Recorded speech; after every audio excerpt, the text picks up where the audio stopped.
বিশ্বাস করতে হবে, না করলে ঈমান থাকবে না, ঈমান ধ্বংস হয়ে যাবে। আমি বলি, টিভির চ্যানেলে নাস্তিক মুরতাদদের আখড়া বসিয়ে ওরা তোমাকে বুঝাবে, ও যুবক, যুক্তি দিয়ে বুঝাবে রাসূলের মিরাজ সত্য নয়, নাউযুবিল্লাহ সত্য নয়, মিথ্যা, এটা সম্ভব নয়। ও যুবক, আমি তোমাকে বলি, যত শিক্ষিত হোক, যত বড় বুদ্ধিজীবী হোক না কেন, টিভির চ্যানেলে বসে ওরা প্রমাণ করতে চাইবে, নাস্তিক মুরতাদরা প্রমাণ করতে চাইবে রাসূলের মিরাজ সত্য নয়।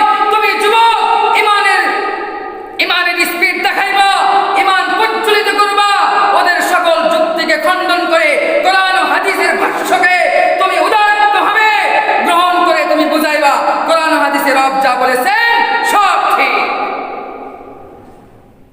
এজন্য বলি যুবক, যুক্তি দিয়ে তুমি কিছু বুঝতে পারবা না। যুক্তির নাম মুক্তি নয়। রব্বে কারীম কুরআনুল কারীমে যা বলেছেন, রাসূলুল্লাহ নবী হাদিসে পাকে যা বলেছেন, তুমি আমি মিথ্যা হতে পারি, বুদ্ধিজীবী মিথ্যা হতে পারে, এটা স্বাভাবিক। রব্বে কারীম মিথ্যা হতে পারেন না, কুরআনুল কারীম মিথ্যা হতে পারেন না, রাসূলুল্লাহ নবী মিথ্যা হতে পারেন না।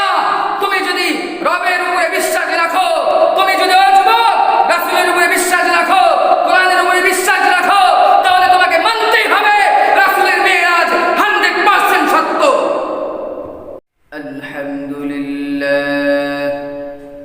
আলহামদুলিল্লাহ নাহমাদুহু ওয়া নাস্তাঈনুহু ওয়া নাস্তাগফিরুহু ওয়া নু'মিনু বিহি ওয়া নাতাওয়াক্কালু আলাইহি ونعوذ بالله من شرور أنفسنا ومن سيئات أعمالنا من يهده الله فلا مضل له ومن يضلله فلا هادي له ونشهد أن لا إله إلا الله وحده لا شريك له ونشهد أن سيدنا وسندنا وحبيبنا وطبيب قلوبنا ومرشدنا ومولانا محمدا عبده ورسوله. أما بعد فأعوذ بالله من الشيطان الرجيم. بسم الله الرحمن الرحيم. سبحان الذي أسرى بعبده ليلا من المسجد الحرام إلى المسجد الأقصى الذي باركنا حوله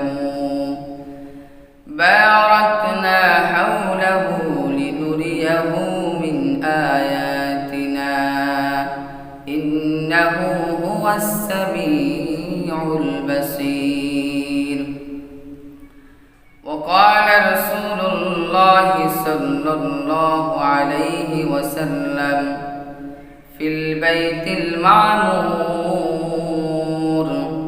إذ هو يدخله كل يوم 70,000 ملك لا يعودون إليه أو كما قال عليه الصلاة والسلام. اللهم صل على محمد وعلى آل محمد كما صليت على إبراهيم وعلى آل إبراهيم إنك حميد مجيد. اللهم بارك على محمد وعلى آل محمد كما باركت على إبراهيم وعلى آل إنك حميد مجيد الحمد لله বিশ্বজগতের মালিক বিশ্ব প্রতিপালকের বিশ্ব দরবারে কালেমাতুশ শুকর আদায় করি যে মহান রব্বুল আলামিন আমাদেরকে অত্যন্ত দয়া করে মায়া করে ভালোবেসে রহমতি বরকতি স্থানে জুমার নামাজের উপলক্ষ করে আসার পূর্বালগ্নে কিছুদিন আলোচনা করা ও শ্রবণ করার তৌফিক দান করেছেন। সেই লক্ষ্যে সেই মহান রব্বুল আলামিনের শানে বিনয়বনত চিত্তে সমস্বরে শ্রদ্ধা জড়িত কণ্ঠে শুকরিয়া জ্ঞাপনার্থে বলি আলহামদুলিল্লাহ। সেই সাথে আকায়ে নামদার তাজদার মদিনা আহমদ মুস্তফা মুহাম্মদ মুস্তফা রসুল আরবি সেই মহামানবের শানে শ্রদ্ধা জড়িত কণ্ঠে একক কণ্ঠে তাল মিলিয়ে দরুদ ও সালাম প্রেরণার্থে সকলেই বলি সাল্লাল্লাহু আলাইহি ওয়াসাল্লাম। আলহামদুলিল্লাহ, আমাদের আজকের আলোচনার বিষয় হলো রাসূল আরবি সাল্লাল্লাহু আলাইহি ওয়াসাল্লাম দুনিয়ার জমিন থেকে ঊর্ধ্বগমন করেছিলেন, যেটাকে কুরআন ও হাদিসের ভাষায় মিরাজ বলা হয়। মিরাজ নবী সাল্লাল্লাহু আলাইহি ওয়াসাল্লাম। রাসূল আরবি সাল্লাল্লাহু আলাইহি ওয়াসাল্লাম দুনিয়ার জমিন থেকে ঊর্ধ্বগমন করেছিলেন। দুনিয়ার জমিন থেকে রব্বে কারীম বড় ভালোবেসে আসমানে ডেকে নিয়েছিলেন।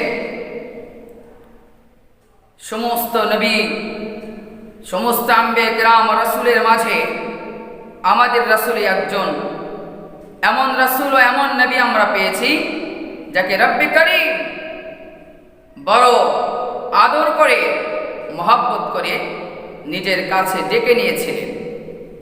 সুবহানাল্লাহ। এই যে মিরাজ কোন দিনে অনুষ্ঠিত হয়েছে এ ব্যাপারে মুহাদ্দিসিনে কেরাম, মুফাসসিরিনে কেরাম, ঐতিহাসিকগণদের মাঝে মতানক্য রয়েছে, মতবিরোধ রয়েছে। রাসূল আরবি আসলে আদৌ কোন দিনে দুনিয়ার জমিন থেকে ঊর্ধ্বগমন করেছিলেন এর তারিখ নির্দিষ্টভাবে অ্যাকুরেটভাবে লিপিবদ্ধ নেই। কারণ ওই সময়ে এইভাবে দিন তারিখ ক্ষণ কোনো একটা বিষয়ের তারিখ লিপিবদ্ধ করার বিষয়টা ওই সময় প্রচলন ছিল না, এত গুরুত্ব ছিল না। তবে ঐতিহাসিকগণের মাঝে, মুহাদ্দিসিনে কেরামগণের মাঝে অধিকাংশ মুহাদ্দিসিনে কেরাম, ঐতিহাসিকগণ যেই তারিখটা বেশি যেই তারিখে মত দিয়েছেন সেটা হলো রজব মাসের 27 তারিখ।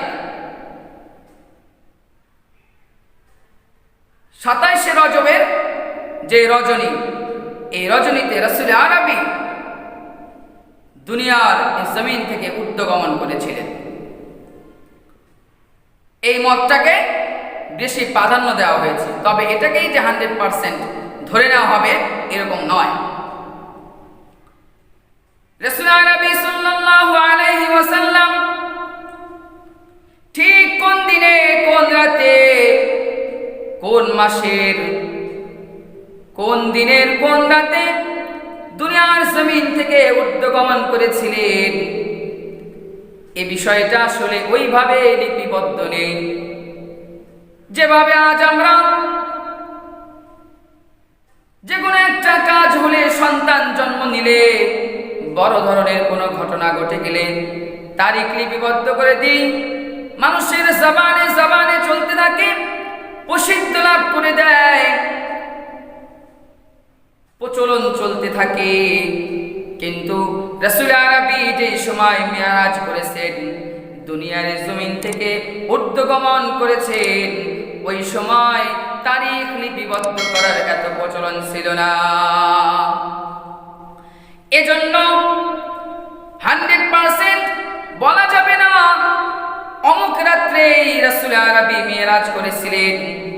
তবে বেশি ধারণা যে তারিখের হয়, সেই তারিখটা হলো রজব মাসের 27 তারিখের রজনী।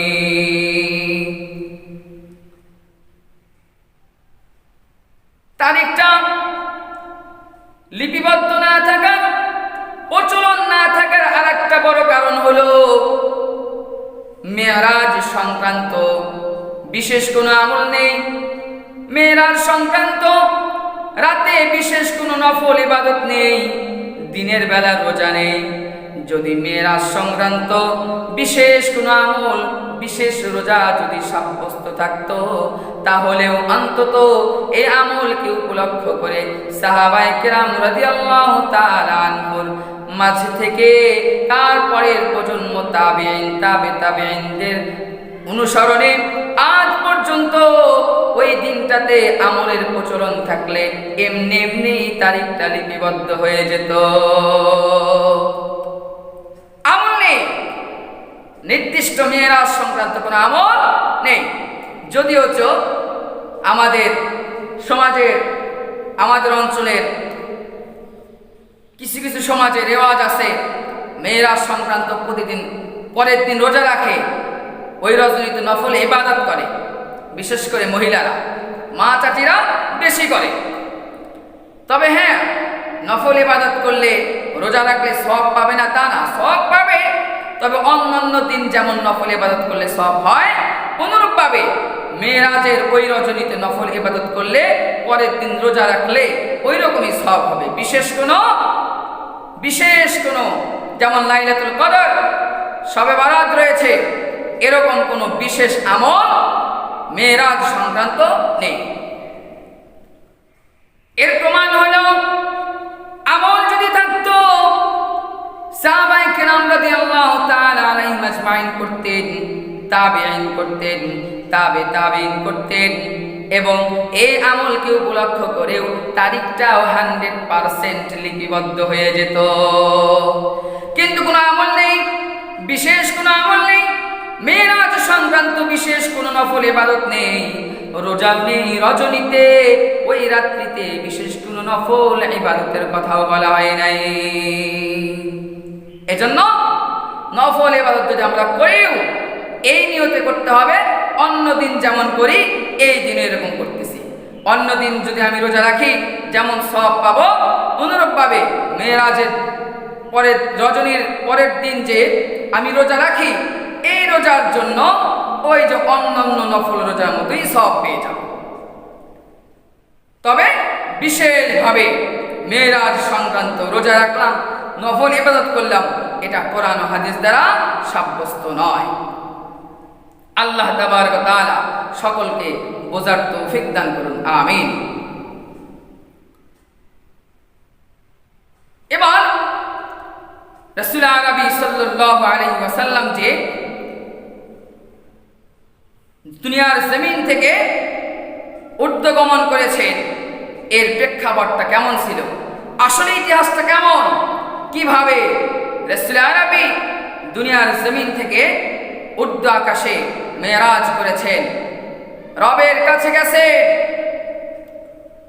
এটা রাসূলের জবান থেকে আমরা শুনবো। রাসূল আরবি বলেছেন ঘুরে এসে কিভাবে কি হলো, মেরাজের প্রকৃত দৃশ্যপট, প্রকৃত ইতিহাস, প্রকৃত ঘটনা কি রাসূল আরবি নিজের জবানেই বলেছেন। রাসূল আরবি বলেন, আমি একটা রজনীতে, আমি রাত্রিবেলায় উম্মে হানির ঘরে আমি শোয়া ছিলাম, ঘুমন্ত ছিলাম। এমন সময় দুইজন ফেরেশতা এসে আমাকে উঠিয়ে নিয়ে যায়। দুইজন ফেরেশতা এসে আমাকে উঠিয়ে নিয়ে যায়। উম্মে হানির ঘর থেকে আমাকে হাতিমে কাবায় নিয়ে যায়। হাতিমে কাবায় নিয়ে গিয়ে রেখে দেয়। হাতিমে কাবাতে রাখার পরে ওখান থেকে আবার জমজম কূপের পাশে নিয়ে যায়। জমজম কূপের পাশে নিয়ে গিয়ে আমার বক্ষ বিতরণ করে, সিনা চাক করে ফেলে, বক্ষ বিতরণ করে, বক্ষ বিতরণ করে আমার হার্ট বের করে ফেলে, রূহ মুবারক বের করে ফেলে। এরপরে দুইজন সাহাবী কি জানো কি করলো, তারপরে আমার হার্টটা আমার ভিতরে, সিনার ভিতরে ভরে দিয়ে আবার দুইজন সাহাবী, দুইজন ফেরেশতা আমার ভিতরে হার্টটা প্রবেশ করে দেয়। যখন আমার হার্ট প্রবেশ করে দেয়, ওই দুইজন ফেরেশতা ওই যে আমাকে হার্টটা প্রবেশ করে দিল, সিনা চাক করে রূহটা বের করে ফেললো, কি যেন কি করলো। এই যে তাদের কাজ সম্পাদন করার পরে এখান থেকে তারা আবার আমাকে বাইতুল মাকদিসে নিয়ে গেল। রাসূল আরবি সাল্লাল্লাহু আলাইহি ওয়াসাল্লামের বক্ষ বিতরণ করা হয়েছে মেরাজের শুরুতে জমজম কূপের পাশে। এখন একটা বিষয় জানার, রাসূল আরবিকে কতবার বক্ষ বিতরণ করা হয়েছে। রাসূল আরবি সাল্লাল্লাহু আলাইহি ওয়াসাল্লামকে তিনবার বক্ষ বিতরণ করা হয়েছে। একবার রাসূল আরবিকে বক্ষ বিতরণ করা হয়েছে, সিনা চাক করা হয়েছে, যখন রাসূল আরবি হালিমাতুস সাদিয়া রাদিয়াল্লাহু তাআলা আনহার বাসায় লালিত পালিত হচ্ছেন। দুধমা হালিমাতুস সাদিয়া রাদিয়াল্লাহু তাআলা আনহার বাড়িতে রাসূল থাকেন। হালিমাতুস সাদিয়া রাদিয়াল্লাহু তাআলা আনহার দুধ পান করেন। রাসূল আরবি দুধ ভাইদের সাথে খেলাধুলা করার জন্য মাঠে গেছেন। ভাইরা খেলাধুলা করতেছে, রাসূল আরবি এক জায়গায় বসে আছেন। এমন সময় দুইজন ফেরেশতা আসে। দুইজন ফেরেশতা এসে রাসূল আরবি সাল্লাল্লাহু আলাইহি ওয়াসাল্লামের বক্ষ বিতরণ করে। এর কারণ কি? বক্ষ বিতরণ যে করলেন, এর কারণ কি? রব্বে কারীম ফেরেশতা পাঠিয়েছেন রাসূলের বক্ষ বিতরণ করার জন্য। এর উদ্দেশ্য, এর কারণ হলো বাচ্চারা যখন ছোট অবস্থায় থাকে, দৌড়াদৌড়ি খেলাধুলা করে, অনেক অন্যায় কাজে লিপ্ত হয়ে যায়, অনেকের ক্ষতি সাধন করে। রাসূল আরবির বক্ষ বিতরণ করে এমন একটা শক্তি দেওয়া হলো, এমন একটা ধাতু দেওয়া হলো, রাসূলের রূহকে, হার্টকে এমন ভাবে সৃজন করে দেওয়া হলো, যার মাধ্যমে রিফাইন করা হলো, এমন ভাবে রিফাইন করা হলো যার মাধ্যমে রাসূল ছোট, কিন্তু ওই ছোট বাচ্চাদের মতো বাচ্চা সুলভ আচরণ রাসূল করবেন না। সুবহানাল্লাহ। রাসূল আরবি বাচ্চা সুলভ আচরণ করবেন না। দেখতে বাচ্চা মনে হবে, তবে বাচ্চাদের মতো দৌড়াদৌড়ি ফালাফালি করবেন না, কারো ক্ষতি করবেন না, অন্য বাচ্চাদের চাইতে অসাধারণ থাকবেন। এই জন্য রব্বে কারীম ছোট অবস্থাতেই রাসূলের একবার সিনা চাক করেছেন। দ্বিতীয়বার যৌবনকালে রাসূলের সিনা চাক করা হয়েছে, বক্ষ বিতরণ করা হয়েছে। রাসূল আরবির বক্ষ বিতরণ করা হয়েছে যৌবনকালে। এর কারণ হলো যৌবনকালে যখন যৌবন এসে যায়, যুবক কত গুনাহ করে ফেলে, যৌবনের কারণে অনেক গুনাহ করে ফেলে, জিনা ব্যভিচারে লিপ্ত হয়ে যায়, আরো কত গুনাহ করে, নজরের গুনাহ করে, কানের গুনাহ করে, কত গুনাহে জীবনটা ভরে ফেলে। রব্বে কারীম যৌবনকালে রাসূলের বক্ষ বিতরণ করেছেন।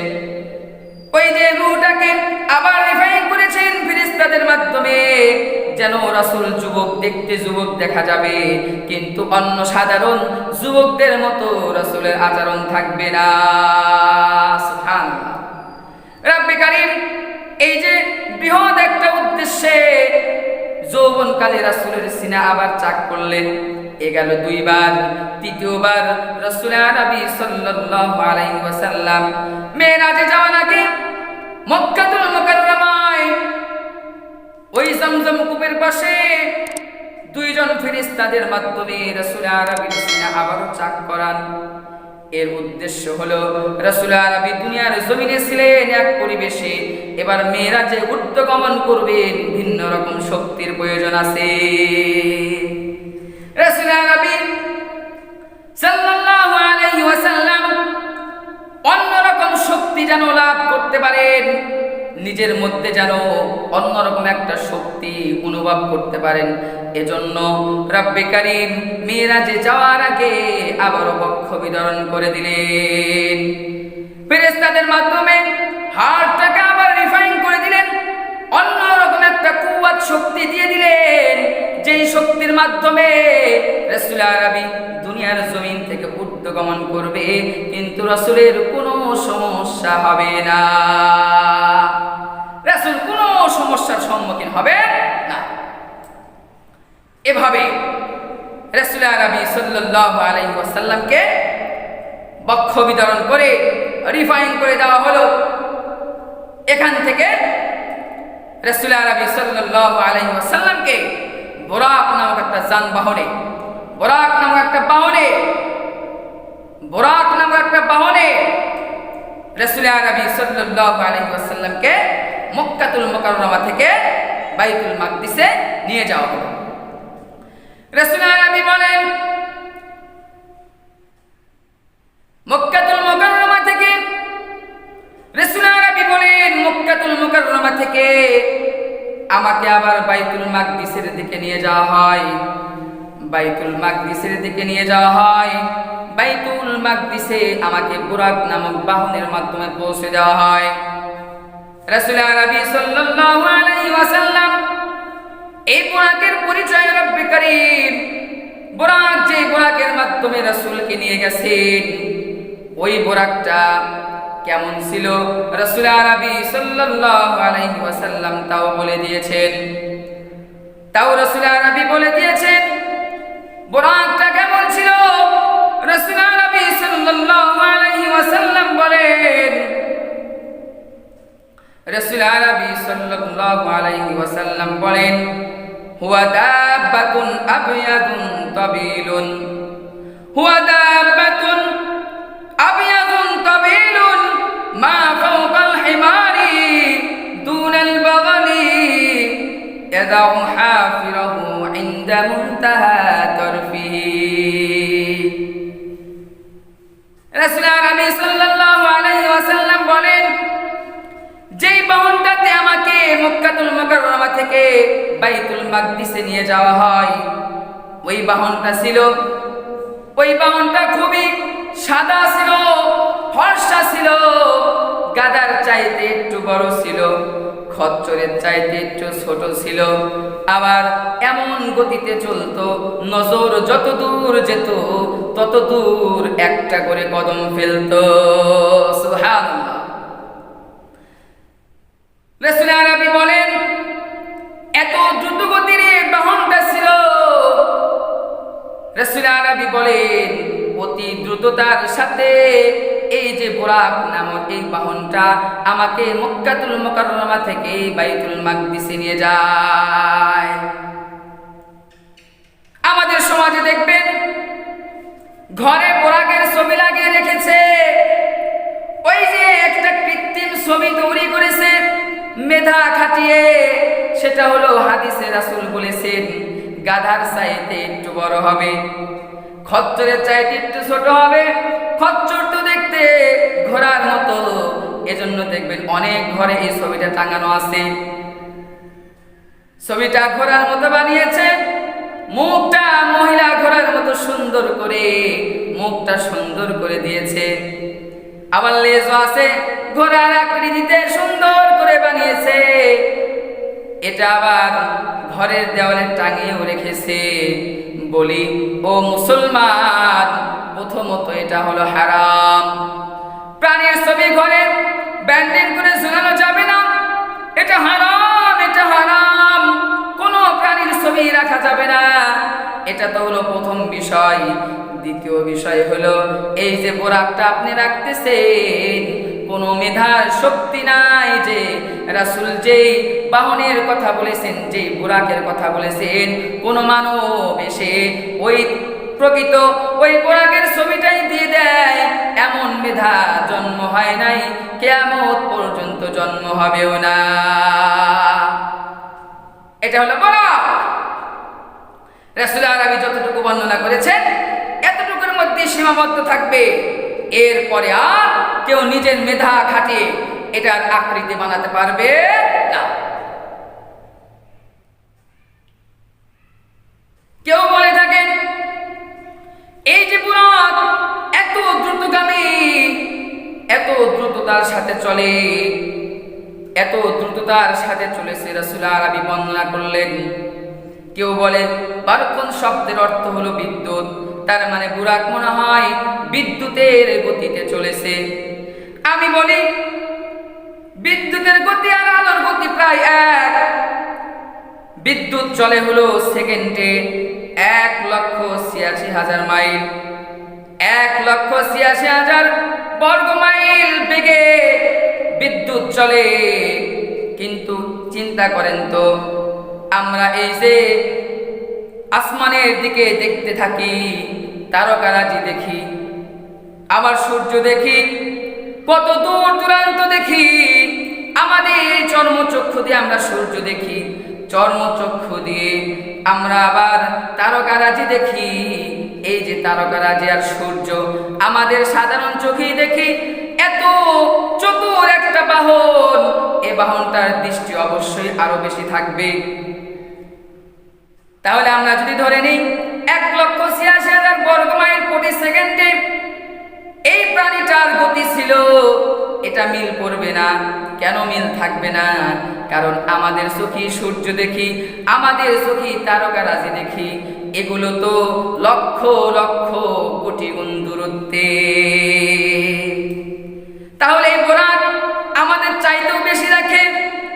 আমাদের চাইতেও যদি বেশি দেখে, তাহলে একটা জিনিস সাধারণ স্বাভাবিকভাবে অনুমেয় যে সূর্য আমাদের পৃথিবী থেকে 9,30,00,000 মাইল দূরে, 9,30,00,000 মাইল দূরে সূর্য অবস্থিত। সেই সূর্যকে আমরা দেখি, তাহলে এ বুরাক আরো কত দৃষ্টি চতুর ছিল, তীক্ষ্ণ দৃষ্টি ছিল, যার কারণে আমাদের থেকে ডাবলের চেয়েও ডাবল দেখতে সক্ষম ছিল। এত দ্রুত বাহন রাসূল আরবিকে মুহূর্তের মধ্যে মক্কাতুল মুকাররমা থেকে বাইতুল মাকদিসে পৌঁছে দিয়েছেন। রাসূল আরবি বাইতুল মাকদিসে গেলেন। যাওয়ার পরে বাইতুল মাকদিসে জিবরিল আমিন বললেন, ওগো হাবিব, সকল আম্বিয়া কেরাম এখানে উপস্থিত আছেন। আপনার আগে যত আম্বিয়া কেরাম চলে গেছেন সবাই মসজিদে উপস্থিত, আমিও আছি।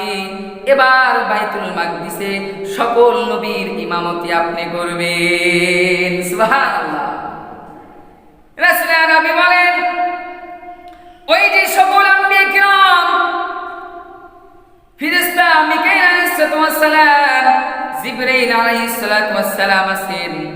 জিবরাইল আলাইহিস সালাম রাসূল আরবিকে এসে বলেন, সকল আম্বিয়া কেরাম আছেন, আপনি সকল নবীদের আজকে ইমাম হয়ে সকল নবীরা মুক্তাদি হবে, আপনি হবেন ইমাম। আপনি ইমাম হয়ে সকল নবী রাসূলের ইমামতি করবেন। সুবহানাল্লাহ। এজন্য আমার নবী নবিউল আম্বিয়া নবী, সকল নবীর নবী, এই নবী বাইতুল মাকদিসে সকল নবীর ইমাম হয়ে ইমামতি করেছেন। সকল নবী রাসূল বলছিলেন মুক্তাদি। সুবহানাল্লাহ। এই হলো রাসূল আরবি বলেন, বাইতুল মাকদিস থেকে একটা মেরাজ নামে একটা সিঁড়ি, মেরাজ শব্দের অর্থটা হলো সিঁড়ি, অত্যাধুনিক একটা সিঁড়ি। রাসূল আরবি বলেন, একটা সিঁড়ি আসলো, ওই সিঁড়িতে সওয়ার হয়ে আমি আসমানের দিকে যাত্রা শুরু করে দিলাম। অত্যাধুনিক একটা সিঁড়ি। আপনি একটু চিন্তা করলেই বুঝতে পারবেন, আমাদের সচরাচর ভাবে আমরা শহর অঞ্চলে দেখতে পাই শত শত তালা বিল্ডিং, কত উঁচা উঁচা বিল্ডিং। 100 তলা বিল্ডিং এ যদি আমি উঠতে লাগি পায়ে হেঁটে, তাহলে স্বাভাবিক অর্থে ঘন্টারও বেশি সময় লেগে যাবে। পক্ষান্তরে ওই যে 100 তলা বিল্ডিং এ লিফট লাগানো আছে, অত্যাধুনিক সিঁড়ি লাগানো আছে, বৈদ্যুতিক সিঁড়ি লাগানো আছে। এই সিঁড়ির মাধ্যমে আমি 1 ঘন্টা সময়ের পথ আমি আর আপনি নিমিষেই 4-5 মিনিটে চলে যাই। ওই যে আমি তুলনা করতেছি না শুধু বোঝার জন্য, বোঝানোর জন্য বলতেছি, দুনিয়ার এই সিঁড়িটা কত সহজে আমাকে 100 তলায় নিয়ে যায়। অনুরূপভাবে রাসূল ওই যে মিরাজ শব্দের অর্থটা হলো একটা সিঁড়ি, একটা অত্যাধুনিক কুদরতি সিঁড়ি রব্বে কারীম পাঠালেন। বাইতুল মাকদিস থেকে রাসূল আরবি ঊর্ধ্বগমন শুরু করে দিলেন। সুবহানাল্লাহ। রাসূল আরবি সাল্লাল্লাহু আলাইহি ওয়াসাল্লাম এবার আসমানের দিকে রওনা হয়ে গেলেন।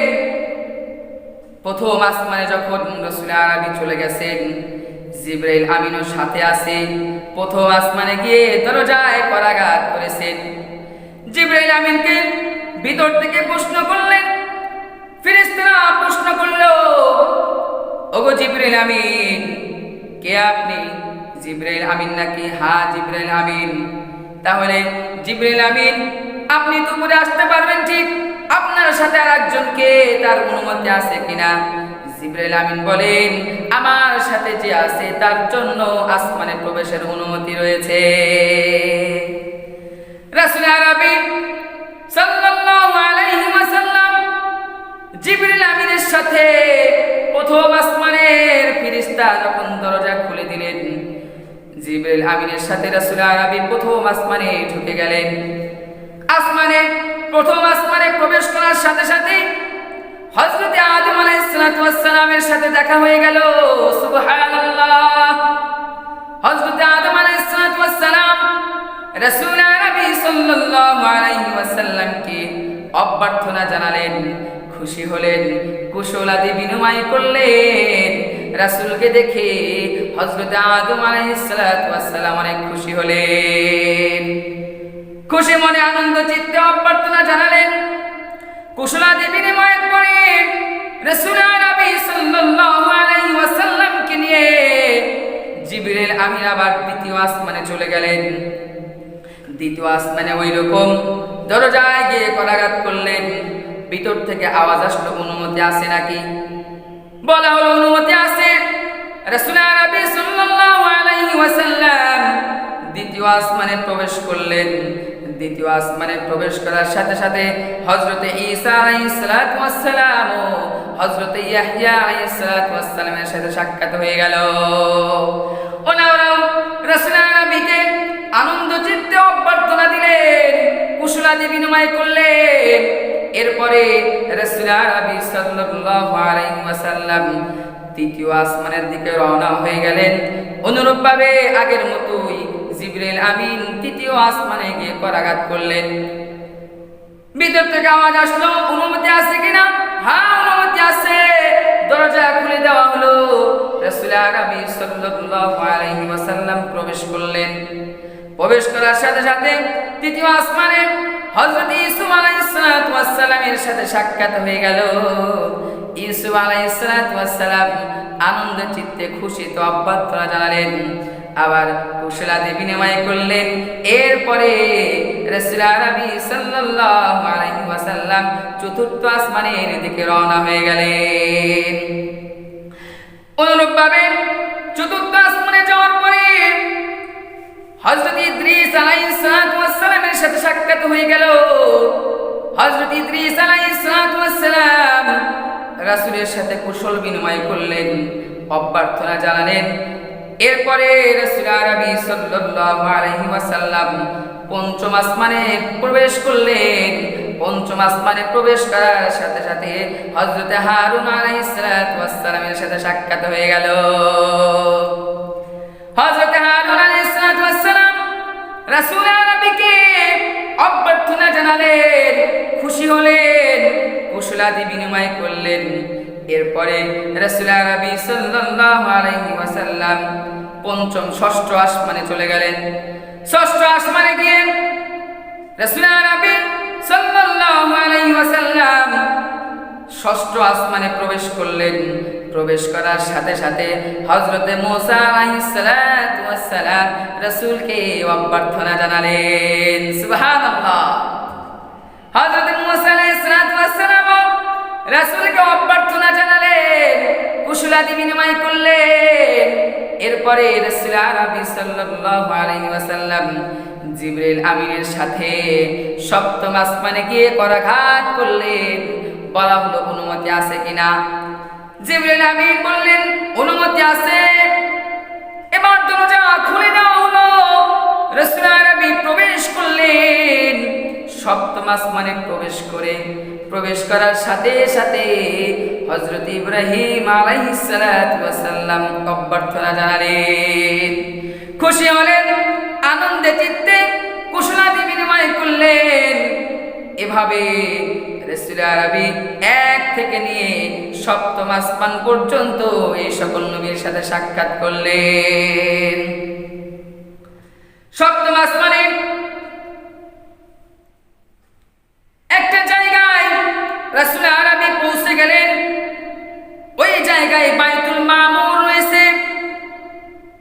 বাইতুল মামুর এটা ওই ঘরকে বলা হয় যে ঘরের চতুর্পাশে ফেরেশতারা তওয়াফ করে। দুনিয়ায় যেমন মক্কাতুল মুকাররমায় আমরা যাদের সামর্থ্য রয়েছে, যাদের সামর্থ্য আছে তারা মক্কাতুল মুকাররমায় যায়, কাবা ঘরকে তওয়াফ করে। হাজিরা তো কাবা ঘরকে তওয়াফ করতে থাকে। ওই যে আল্লাহ তাআলা মানুষদের জন্য তার একটা ঘর রেখেছেন দুনিয়ার জমিনে। মানব জাতি যাদের সামর্থ্য আছে তারা এই ঘরটাকে আল্লাহর ইবাদতের নিমিত্তে তওয়াফ করতে থাকে। অনুরূপভাবে এই ঘর সোজা সপ্তম আসমানে একটা ঘর রব্বে কারীম নির্মাণ করে রেখেছেন। ওইটাকে বলা হয় বাইতুল মামুর। দুনিয়া হলো বাইতুল্লাহ, এটাকে মানব জাতি তওয়াফ করে। আসমানে রেখেছেন বাইতুল মামুর, এটার চারপাশে চতুর্দিকে তওয়াফ করে ফেরেশতারা। দুনিয়াটার তওয়াফ করে মানব জাতি, আর ওই আসমানেরটার তওয়াফ করে ফেরেশতাগুল। সুবহানাল্লাহ। এই যে ফেরেশতারা তওয়াফ করতেছে, রাসূল নবী সাল্লাল্লাহু আলাইহি ওয়াসাল্লাম বলেন, মুসলিম শরীফের হাদিস, রাসূল নবী বলেন, ইয হুয়া ইয়াদখুলুহু কুল্লা ইয়াউমিন সাবউনা আলফ মালাকিন লা ইয়াউতুনা ইলাইহি। রাসূল নবী বলেন, এই যে ফেরেশতা প্রতিদিন ৭০,০০০ ফেরেশতা তওয়াফ করতেছে, প্রতিদিন ৭০,০০০ ফেরেশতা তওয়াফ করতেছে। রাসূল নবী বলেন, লা ইয়াউতুনা ইলাইহি, কিয়ামত পর্যন্ত তওয়াফ চলতেই থাকবে। তবে লা ইয়াউতুনা ইলাইহি, যারা একদিন তওয়াফ করতেছে, যে ফেরেশতারা তওয়াফ করতেছে, কিয়ামতের আগে ওই ফেরেশতারা আর দ্বিতীয়বার তওয়াফ করার চান্স পাবে না। সুবহানাল্লাহ। এত ফেরেশতা রব্বে কারীম সৃষ্টি করে রেখেছেন। প্রতিদিন ৭০,০০০ ফেরেশতা তওয়াফ করে। কিয়ামত পর্যন্ত কারো ভাগ্যে দুইবার তওয়াফ করার সুযোগ আসবে না। তাহলে মনে করেন কত কত ফেরেশতা রব্বে কারীম সৃষ্টি করে রেখেছেন। রব্বে কারীম অনেক ফেরেশতা সৃষ্টি করে রেখেছেন। এমনও ফেরেশতা আছে যারা দণ্ডায়মান অবস্থায় আছে, আল্লাহ তাআলার গুণগান গাচ্ছে, তাসবিহ তাহলিল করতেছে। ওরা কিয়ামত পর্যন্ত, এই যে ফেরেশতার দল যারা দাঁড়িয়ে আছে, এরা কিয়ামত পর্যন্ত দাঁড়িয়ে দাঁড়িয়ে আল্লাহর গুণগান গাইবে। আবার এমন ফেরেশতা আছে তারা সিজদায় পড়ে আছে, সিজদায় পড়ে রব্বে কারীমের ইবাদত করতেছে, তাসবিহ তাহলিল করতেছে, রবের প্রশংসা করতেছে, এরা আর উঠবে না, কিয়ামত পর্যন্ত সিজদা অবস্থাতেই থাকবে। সুবহানাল্লাহ। রব্বে কারীম এই যে এত এত ফেরেশতা সৃষ্টি করে রেখেছেন, ওই যে রব্বে কারীমের বাইতুল মামুরকে তওয়াফ করে ফেরেশতারা, তাহলে বোঝা গেল রব্বে কারীম অসংখ্য ফেরেশতা সৃষ্টি করেছেন। এবার আসুন রাসূল নবী সাল্লাল্লাহু আলাইহি ওয়াসাল্লাম বাইতুল মামুর দেখলেন। বাইতুল মামুরের পাশে তো সিদরাতুল মুনতাহা, একটু দূরেই সিদরাতুল মুনতাহা। সিদরাতুল শব্দের অর্থটা হলো বড়ই গাছ। ওখানে একটা বড়ই গাছ থাকবে, বড়ই গাছটা পাতা হবে হাতির পাতার মতো, হাতির কানের মতো। ওই বড়ই গাছের পাতাগুলো হবে বড় বড় পাতা হবে, ফলগুলো হবে অনেক বড় বড়, বড়ইগুলো অনেক বড় বড় হবে। রাসূল নবীকে জিজ্ঞাসা করা হলো, এই যে বড়ইগুলো এত বড় হবে, জান্নাতীরা খাবে কিভাবে? রাসূল নবী বলেন, ওই যে বড়ইগুলো বড় হবে, মানুষগুলো তো বড় হবে। দুনিয়ার যে আমরা 3.5 হাত বডির মানুষ, আমাদের মুখটা 2 সল যদি আমরা মেপে নেই 3-4 ইঞ্চি হবে। আর ওই যে জান্নাতীরা হবে 60 ফুট লম্বা হবে, তাহলে মুখটাও কিন্তু দেখা যাবে আমাদের এই মুখের সাথে ডাবলের ডাবল হবে। যখন ডাবলের ডাবল হবে, দুনিয়ার এই বড়ইয়ের মতো ছোট বড়ই যদি হয়, আমাদের মুখে যদি বড়ই দেওয়া হয় খুঁজে পাওয়া যাবে না, কিছুই মনে হবে না। এই জন্য বড়ইগুলো অনেক বড় হবে। রব্বে কারীম সিস্টেম করে রাখলেন, মুখটাও বড় হবে, বড়ইটাও বড় হবে। বড়ই খাবার সময় মনে হবে হ্যাঁ কিছু খাইলাম। রাসূল নবী সাল্লাল্লাহু আলাইহি ওয়াসাল্লাম এই সিস্টেমটা করে রাখলেন। ওই যে বলতেছিলাম সিদরাতুল মুনতাহা, সিদরাতুল শব্দের অর্থটা হলো বড়ই গাছ, মুনতাহা মানে শেষ স্টেশন, সিদরাতুল মুনতাহা মানে শেষ স্টেশন। এই স্টেশনটা কার জন্য? এই স্টেশনটা হলো ফেরেশতাদের জন্য। এবার জিবরাইল আমিন রাসূল নবীকে বললেন, ওগো আল্লাহর হাবিব, আপনি সিদরাতুল মুনতাহায়, এই সিদরাতুল মুনতাহাটা আপনাকে অতিক্রম একা একা করতে হবে, কারণ আমি জিবরাইলের জন্য সম্ভব নয় যে আমি সিদরাতুল মুনতাহা পার হয়ে যাব। আমার জন্য নিষিদ্ধ এলাকা, দেখতেছেন না সিদরাতুল মুনতাহা লেখা, তার মানে শেষ স্টেশন। আমি জিবরাইলের জন্য শেষ স্টেশন আর যেতে পারবো না। আপনার এখন একা একা যেতে হবে, তবে একা গেলে আপনি ভয় পাবেন না, আপনি খুব আসানির সাথে সিদরাতুল মুনতাহা পার হয়ে যাবেন। রাসূল নবী সাল্লাল্লাহু আলাইহি ওয়াসাল্লাম ওই দিন জিবরাইল আমিনকে জিবরাইল আমিনের আসল আকৃতিতে দেখেছেন।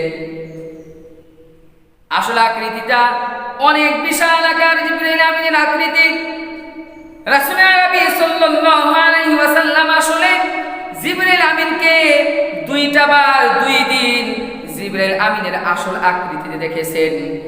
জিবরাইল আমিন যে ফেরেশতা, ওই ফেরেশতার আকৃতিতে আসল আকৃতিতে 2 দিন দেখেছেন। জিবরাইল আমিন তো রাসূল নবীর কাছে ওহী নিয়ে আসতেন, মানবের রূপে, মানুষের রূপে আসতেন, কোন একজন সাহাবার রূপে রাসূলের কাছে এসে বসতেন, বসে ওহীটা রাসূলকে দিয়ে আবার চলে যেতেন। মানুষের রূপে জিবরাইল আমিন আসতেন, তবে দেহিয়ায়ে কালবি রাদিয়াল্লাহু তাআলা আনহু একজন সাহাবী ছিলেন, ওনার আকৃতিতে জিবরাইল আমিন রাসূলের কাছে সবচাইতে বেশি এসেছেন। 2টা বার নিজের আসল আকৃতিতে রাসূল দেখেছেন। 1 নাম্বার হলো দুনিয়াতে রাসূল সাল্লাল্লাহু আলাইহি ওয়াসাল্লাম একবার জিবরাইল আমিনকে আসল রূপ দেখে রাসূল আরবি বেহুশ হয়ে গিয়েছিলেন। বেহুশ তো হবেনি, এত বিশাল আকৃতি হঠাৎ করে যখন রাসূল দেখেছেন বেহুশ হয়ে গেছেন। ওই যে রাসূল আরবি আবার দ্বিতীয়বার সিদরাতুল মুনতাহায় যখন রাসূল একা একা যেতে হবে, ওই যে সিদরাতুল মুনতাহা যাওয়ার আগে একটু আগে জিবরিল আমিনকে মিরাজের সময় নিজ আকৃতিতে দেখেছেন। রাসূল আরবি বলেন এমন বিশাল আকৃতি রাসূল আরবি মুসলিম শরীফের সহিহ হাদিস রাসূল আরবি নিজ ভাষায় বলেছেন লাহু সিত্তুমিআতি জানাহিন, জিবরিল আমিনের শুধুমাত্র পাখাই রয়েছে 600 পাখা। সুবহানাল্লাহ, 600 বিশাল বিশাল পাখা, বিশাল আকৃতির পাখা। রাসূল আরবি সাল্লাল্লাহু আলাইহি ওয়াসাল্লাম বলেন এটা তো পাখার কথা বললাম, এর দেহটা এমন হয়েছে ফাসাদ্দা উফুকাস সামাই। সুবহানাল্লাহ, ফাসাদ্দা উফুকাস সামা।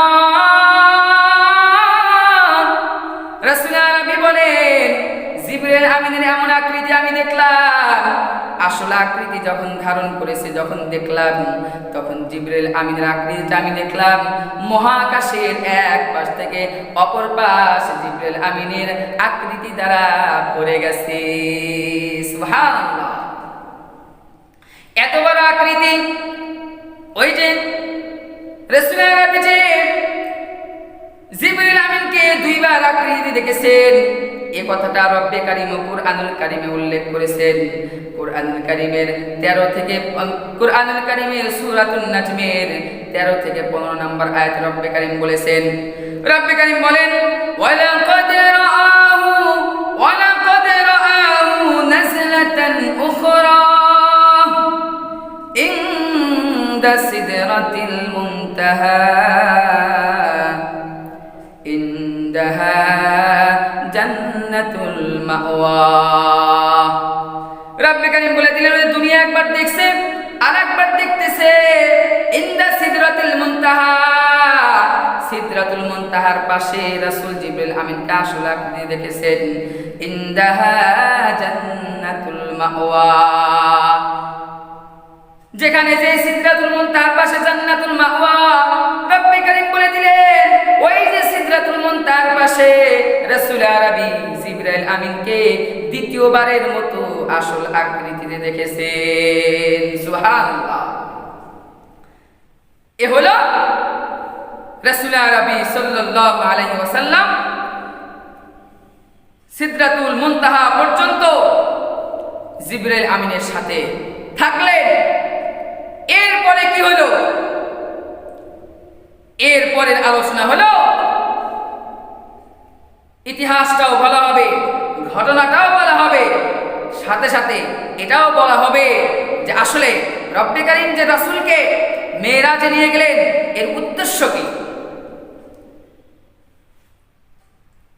রাসূল নবী সাল্লাল্লাহু আলাইহি ওয়াসাল্লামকে রব্বে কারীম মেরাজে নিয়ে গেলেন, ঊর্ধ্বগমন করালেন। এর একটা অনেক বৃহৎ একটা উদ্দেশ্য আছে। বৃহৎ একটা উদ্দেশ্যের মাঝে উদ্দেশ্য হলো রব্বে কারীম কুরআনুল কারীমে বর্ণনা করে দিয়েছেন জান্নাত আছে, জাহান্নাম আছে, লৌহে মাহফুজ আছে। লৌহে মাহফুজে কলম লেখে একটা কলমটাও আছে, সবই আছে। জান্নাত জাহান্নাম আছে, নাজ ও নিয়ামত আছে, সিদরাতুল মুনতাহা আছে। এই যে রব বর্ণনা করে দিলেন, রব্বে কারীম রাসূলকে স্বচক্ষে দেখার সুযোগ করে দিলেন। এজন্য করে দিলেন উম্মতের ঈমানটা যেন বেশি শক্ত হয়। আমরা যে যদিও না দেখেছি তারপরেও তো ঈমান আনতে হবে। তারপরেও রব্বে কারীম ফজল ও করমে একজন হলেও রাসূল আরবিকে হলেও দেখিয়েছেন। রাসূল আরবি আমাদের কাছে বললেন জান্নাত দেখেছি, জাহান্নাম দেখেছি, এর দ্বারা আমাদের ঈমান আরো বৃদ্ধি হবে।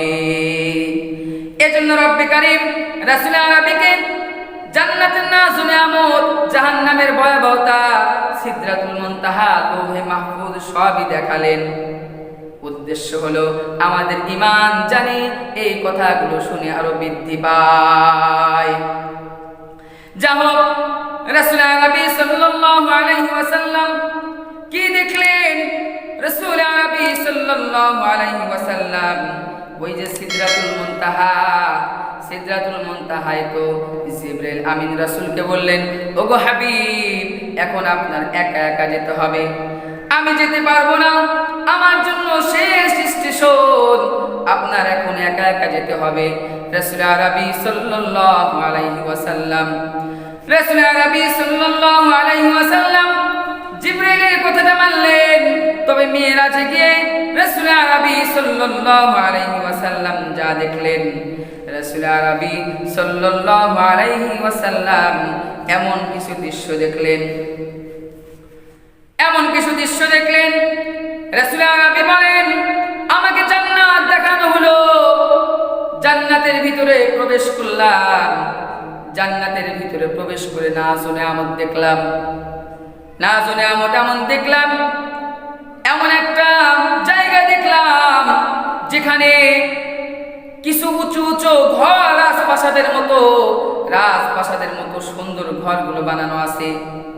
ঘরের গম্বুজগুলো মুক্তা লাগানো আছে, ঘরের গম্বুজে, ওই গম্বুজে প্রাসাদের গম্বুজগুলো মুক্তা দ্বারা খচিত।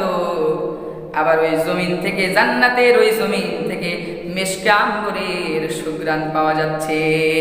সুবহানাল্লাহ। রাসূল আরবি বলেন, ওই জিবরাইল আমিন বলল, এই জান্নাতটা হলো নিম্নমানের মুমিনদের জন্য, যারা সবচাইতে নিম্নমানের মুমিন জান্নাতে আসবে তাদের জন্য হলো এই জান্নাত। তাহলে চিন্তা করেন, নিম্নমানের মুমিনের জন্য যদি, নিম্নমানের মুমিনের জন্য যদি এমন জান্নাত হয়, তাহলে সর্বোচ্চ মুমিনের জন্য কেমন জান্নাত হবে? সুবহানাল্লাহ। আল্লাহ দিবেন সর্বোচ্চ মুমিন হওয়ার, আমাদেরকে রব্বে কারীম তৌফিক দান করুন, আমিন। রব্বে কারীম এই যে জান্নাত সাজিয়ে রেখেছেন, রাসূল আরবি দেখলেন। রাসূল আরবি সাল্লাল্লাহু আলাইহি ওয়াসাল্লাম পাশে একটা ঘর দেখতে পান। জিবরাইল আমিন বলেন, ওগো রাসূল, সবচাইতে উৎকৃষ্ট মানের, সবচাইতে উন্নত মানের প্রাসাদ হলো এইটা। যে প্রাসাদটা আপনার জন্য নির্ধারণ করা হয়েছে। রাসূল আরবি বলেন, তাহলে আমাকে একটু প্রবেশ করার অনুমতি দাও। জিবরাইল আমিন বলে, ওগো হাবিব, আপনার দুনিয়ার হায়াত এখনো বাকি আছে, আপনি চাইলে এখন আপনি ঘরে প্রবেশ করতে পারবেন না। রাসূল আরবি বলেন, আমি হাঁটতেছি, জান্নাত থেকে কত বড় সৌভাগ্য হযরত বিলালের। রাসূল আরবি বলেন, বেলাল, জান্নাতে আমি যখন ঘোরাফেরা করতেছি, জান্নাত থেকে তোমার খরমের আওয়াজ আমি পেয়েছি। সুবহানাল্লাহ। মাকবুল বান্দা জান্নাতে হযরত বিলালের খরমের আওয়াজ রাসূল জান্নাত থেকে পেয়েছেন। আবার রাসূল আরবি বলেন, ও বেলাল, তোমার খরমের আওয়াজ আমি জান্নাত থেকে পেলাম, তুমি কত সৌভাগ্যবান। হযরত বিলাল আবেগে আপ্লুত হয়ে কেঁদে দিয়েছেন, ওগো হাবিব, আমার খরমের আওয়াজ আপনি জান্নাতে পেয়েছেন, আমি বড় সৌভাগ্যবান।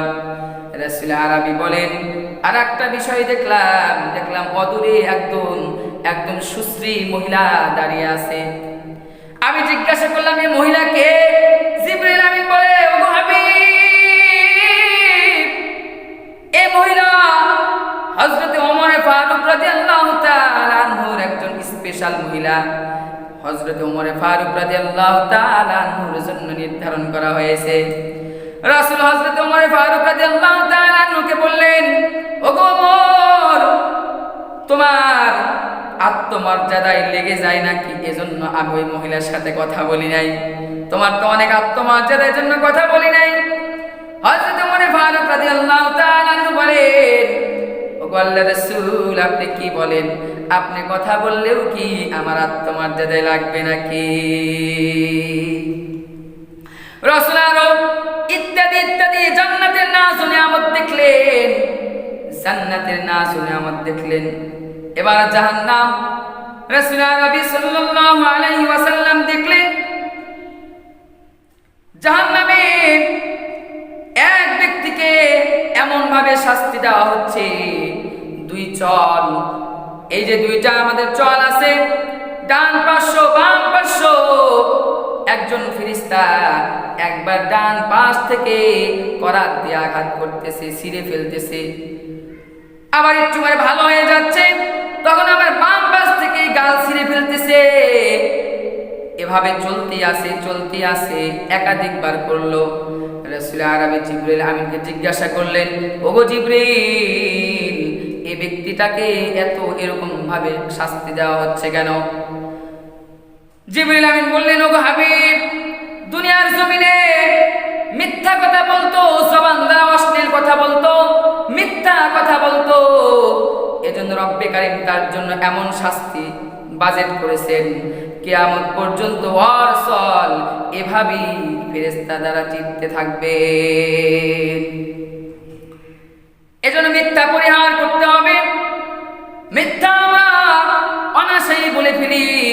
রব্বে কারীম আমাদেরকে মিথ্যা থেকে বেঁচে থাকার তৌফিক দান করুন। রাসূল আরবি বলেন, আরো দেখলাম, আরে এমন শাস্তি দেখলাম, এক ব্যক্তি শুয়ে আছে, নিজের আপন অবস্থায় শুয়ে আছে, শুয়ে থাকা অবস্থায় একজন ফেরেশতা ওর মাথায় আঘাত করতেছে, একবার আঘাত করার দ্বারাই ঘিলু মস্তক যা আছে বের হয়ে যাচ্ছে, আবার ভালো হয়ে যাচ্ছে, মাথাটা আবারও আঘাত করতেছে। রাসূল আরবি জিজ্ঞাসা করলেন, ওগো জিবরিল, একে এইভাবে শাস্তি দেওয়া হচ্ছে কেন?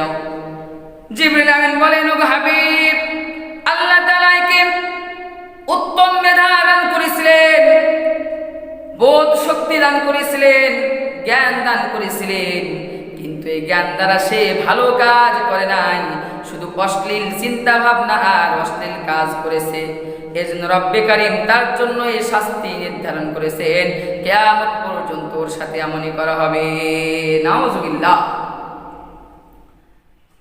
এজন্য আমরা আমাদের মেধাটাকে রব্বে কারীমের অনুগত্যে লাগাবো, নাজ ও নিয়ামত দেখবো, রব্বে কারীমের কুদরত নিয়ে চিন্তা করব, এই সৃষ্টি করলে চিন্তা করব, তাহলে আমাদের ঈমান বৃদ্ধি পাবে, আমাদের ঈমান আস্তে আস্তে বৃদ্ধি পাবে। রাসূল আরবি সাল্লাল্লাহু আলাইহি ওয়াসাল্লাম এই যে শাস্তিগুলো দেখলেন, আসলে রব্বে কারীম কুরআনুল কারীমে একটা আয়াত উল্লেখ করেছেন।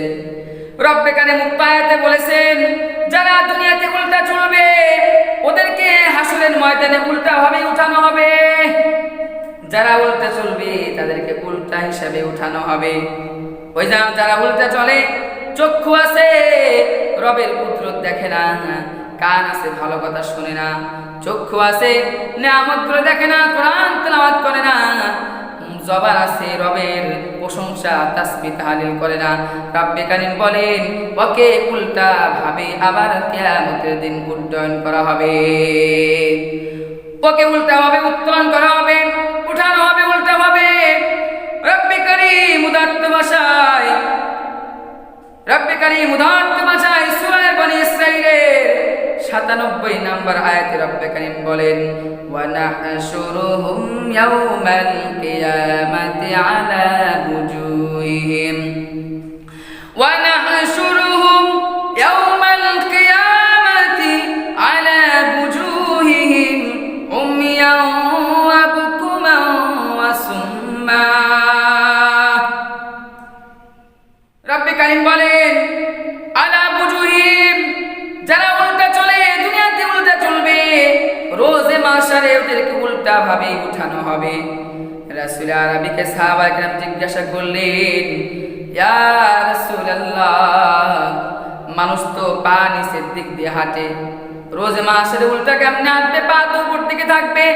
রাসূল আরবি বললেন, যে রব পা নিচের দিকে দিয়ে হাঁটাতে পারেন, ওই রব পা উপরের দিকে দিয়েও হাঁটাতে পারেন। সুবহান। রব্বে কারিম আরো বলেন, যাদেরকে আমি চোখ দিয়েছিলাম গুনাহ করেছে চক্ষুদ্বয় দ্বারা, ওদেরকে অন্ধ অবস্থায় উঠানো হবে। রব্বে কারিম আরো বলেন, বুকুমান ওয়া সুম্মা, যাদেরকে আমি জবান দিয়েছিলাম, জবান দ্বারা আমার তাসবিহ তাহলিল করে নাই, মিথ্যা বলেছে, অশ্লীল ভাষা ব্যবহার করেছে, মানুষকে গালিগালাজ করেছে, ওদের জবান বন্ধ অবস্থায় রোজে মাহশারে আমি রব ওদেরকে উঠাবো। রব্বে কারিম আরো বলেন, যাদেরকে আমি কান দিয়েছিলাম, এই কর্ণকহরে ওরা কোরআন ও হাদিসের কথাগুলো শুনে নাই, কর্ণকহরে শুধু অশ্লীল বাদ্যযন্ত্র দিয়ে ভরিয়েছে, সব সময় অশ্লীল কথা শুনেছে, গান বাদ্য শুনেছে। রব্বে কারিম বলেন, রোজে মাহশারে ওরা এমন অবস্থায় উঠবে, ওরা কিন্তু কেউ কানে শুনতে পারবে না, বধির হয়ে উঠবে। এই যে আল্লাহ তাআলা যে নিয়ামতগুলো আমাকে দিয়েছেন, এই নিয়ামতগুলোর যথার্থ ব্যবহার আমাকে আপনাকে করতে হবে, তাহলেই রোজে মাহশারে আমি আর আপনি নাজাত পেয়ে যাব। রাসূল আরবি সাল্লাল্লাহু আলাইহি ওয়াসাল্লাম আরো বলেন, দেখলাম তন্দুর রুটি ভাজে না, দেখেছেন নাকি তন্দুর রুটি ভাজে বাজারে, হোটেলে যে তন্দুর রুটি ভাজে চুলা আছে।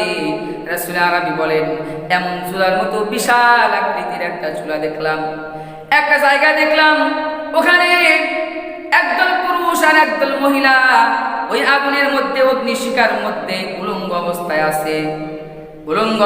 আছে, শরীরটা ফুলে গেছে, পুড়ে ফুলে গেছে, দুর্গন্ধ আসতেছে, লজ্জাস্থানে সাপ পোকামাকড় এসে ধ্বংসন করতেছে। রাসূল জিজ্ঞাসা করলেন, জিবরিল আমিন, এদের কেমন শাস্তি দেওয়া হচ্ছে কেন? জিবরিল আমিন বললেন, ওগো হাবিব, এরা দুনিয়াতে জিনা ব্যভিচারে লিপ্ত থাকতো, এজন্য রব্বে কারীম এদের জন্য এমন শাস্তি নির্ধারণ করেছেন। এই যে রব্বে কারীম শাস্তিগুলো দেখলেন, এজন্য রব্বে কারীম যে নিয়ামতগুলো দিয়েছেন, এই নিয়ামতগুলো যথার্থ জায়গায় ব্যবহার করব, জিনা ব্যভিচার মুক্ত জীবন গড়ব, তা না হলে রোজে মাহশারে আমরা কিন্তু নাজাত পাবো না। রাসূল আরবি সব দেখা শেষ হয়ে গেল, এই যে আযাবগুলো দেখেছেন, মুফাসসিরিনে কেরাম বলেন, এই আযাবটা রাসূল আরবি সাল্লাল্লাহু আলাইহি ওয়াসাল্লাম আযাবের দৃশ্যগুলো আসমানে যাওয়ার আগেই দেখেছিলেন। কেন আসমানে যাওয়ার আগে দেখেছেন? এর কারণ হলো, জাহান্নাম তো আসমানের উপরে থাকবে না, আসমানের উপরে থাকবে জান্নাত, আসমানের নিচে থাকবে জাহান্নাম। এই যে আমরা যে চলাফেরা করতেছি, আসমানের নিচে যা আছে কিয়ামতের দিন সব জাহান্নাম দ্বারা পরিণত হয়ে যাবে। সাত তাবুক জমিন, তার নিচে যা আছে সব জাহান্নামে পরিণত হয়ে যাবে। এজন্য বলা হচ্ছে, আসমানে ওঠার আগে রাসূল আরবি আযাবগুলো দেখেছেন। এর প্রমাণ হলো, মুফতি শফি রহমাতুল্লাহি আলাইহি মারিফুল কোরআনে উল্লেখ করেছেন, সাত তাবুক জমিনের নিচে জাহান্নাম এখনো আছে, তবে কোথায় আছে, কিভাবে আছে, এটা বলার ক্ষমতা আমাদের নেই। জাহান্নাম যা আছে জমিনের নিচে, এটা সত্য, কারণ আসমানের নিচে যা আছে এখন তো ছোট আকারে আছে, কিন্তু কিয়ামতের দিন আসমানের নিচে যা আছে সব জাহান্নামে পরিণত হয়ে যাবে। এর জ্বলন্ত একটা প্রমাণ আছে, জমিনের নিচে যে জাহান্নাম আছে, এর প্রমাণ হলো, স্বাভাবিক অর্থে বলে থাকে ঐতিহাসিক গুণ, সেটা হলো আমেরিকা রাষ্ট্র। আপনারা অবশ্যই জানেন, আমেরিকা আছে না, আমেরিকা নামক রাষ্ট্র, ওরা হলো আমাদের মধ্যপ্রাচ্যের চাইতে, মধ্যপ্রাচ্য হলো জমিনের উপরে, আমেরিকা হলো জমিনের নিচে, এরকম ব্যবধান। যেমন আমরা ভারত পাশাপাশি একই জমিন, কিন্তু আমেরিকার মধ্যপ্রাচ্য আমাদের সাথে এমন ব্যবধানটা হলো, ওরা জমিনের নিচে, আমরা হলো জমিনের উপরে। ওরা তো অনেক শক্তিধর, ওরা চেয়েছিল আমরা তৈরি করব, যে প্রযুক্তির মাধ্যমে মিডল ইস্টে মধ্যপ্রাচ্যে আমরা সোজাসুজি যেতে পারবো। কারণ আমাদের তো এখন অনেক ঘুরে যেতে হয়, মাটি সেট করে ছিদ্র করে সুড়ঙ্গ করে আমরা রাস্তা করব, মাটি সেট করে মিডল ইস্টে আমরা খুব সহজে এসে যাব। ওরা কাজও শুরু করেছিল, কিন্তু 3-4 মাইল যখন খনন করেছে, খনন করার পরে এমন একটা শক্ত পাথর ধাতব্য পেয়েছে, যে পাথরেলি জমিনকে ওদের দুনিয়ার কোনো টেকনোলজি দ্বারা ভাঙ্গা সম্ভব হয় নাই। সুবহানাল্লাহ, কোনো টেকনোলজি কাজ হয় নাই, এত শক্ত পাথর। তবে ওরা ধারণা করেছে এই পাথরের নিচে এমন একটা ধাতব্য আছে, যে ধাতব্যটা অগ্নি হবে, আগুন হবে, এমনটা ধারণা করেছে। এই যে ওরা একটা ধারণা, আমাদের ধারণা অনুপাতে আযাব যে হবে, জাহান্নাম যে থাকবে আসমানের নিচে, ওদের এই গবেষণা দ্বারাও কিছুটা বোঝা যায় যে এমন শক্তধর পাথর যেটা ওরা দুনিয়ার সর্বোচ্চ টেকনোলজি ব্যবহার করেও ভাঙতে পারে নাই। আবার ধারণাও করেছে নিচে নাকি আগুনের কুণ্ডলী আছে, তার মানে ধারণা করা হচ্ছে এই যে সাতবক জমিনের নিচে জাহান্নাম আছে, তবে কিয়ামতের সময় আসমানের নিচে যা থাকবে সব জাহান্নামে পরিণত হয়ে যাবে। এবার রাসূল নবী সাল্লাল্লাহু আলাইহি ওয়াসাল্লামের সব দেখা শেষ হয়ে গেল। রাসূল নবী সাল্লাল্লাহু আলাইহি ওয়াসাল্লাম এবার রব্বে কারীমের দিদারে যাবেন। সুবহানাল্লাহ। রাসূল নবী সাল্লাল্লাহু আলাইহি ওয়াসাল্লাম রব্বে কারীমের সাথে সাক্ষাৎ করতে যাবেন। আশিক ও মাশুকের সাক্ষাৎ হবে। রব্বে কারীম রাসূলকে দেখা দিবেন। এই যে একটা মজার একটা মুহূর্ত, রাসূল সব দেখার পরে রব্বে কারীমকে দেখবেন, সবচাইতে মজার একটা মুহূর্ত। রাসূল আরবি সব দেখলেন, এবার আল্লাহর সাথে সাক্ষাৎ হবে। তবে রাসূলুল্লাহ সাল্লাল্লাহু আলাইহি ওয়াসাল্লাম, রাসূল আরবি সাল্লাল্লাহু আলাইহি ওয়াসাল্লাম আল্লাহ তাবারক ওয়া তাআলাকে দেখেছেন কিনা এ ব্যাপারে মতবিরোধ রয়েছে। সাহাবায়ে কেরামের মধ্যে মতবিরোধ রয়েছে। একদল সাহাবায়ে কেরাম বলেন রাসূল আরবি আল্লাহ তাআলাকে দেখেছেন, আরেকদল সাহাবী বলেন না, আল্লাহ তাআলা রাসূলের সাথে আপন আকৃতিতে সাক্ষাৎ দেন নাই, রাসূল আরবি দেখেন নাই। যারা বলেন রাসূল আরবি আল্লাহ তাআলাকে দেখেছেন, তার মাঝে অন্যতম একজন হলেন হযরত ইবনে আব্বাস রাদিয়াল্লাহু তাআলা আনহু।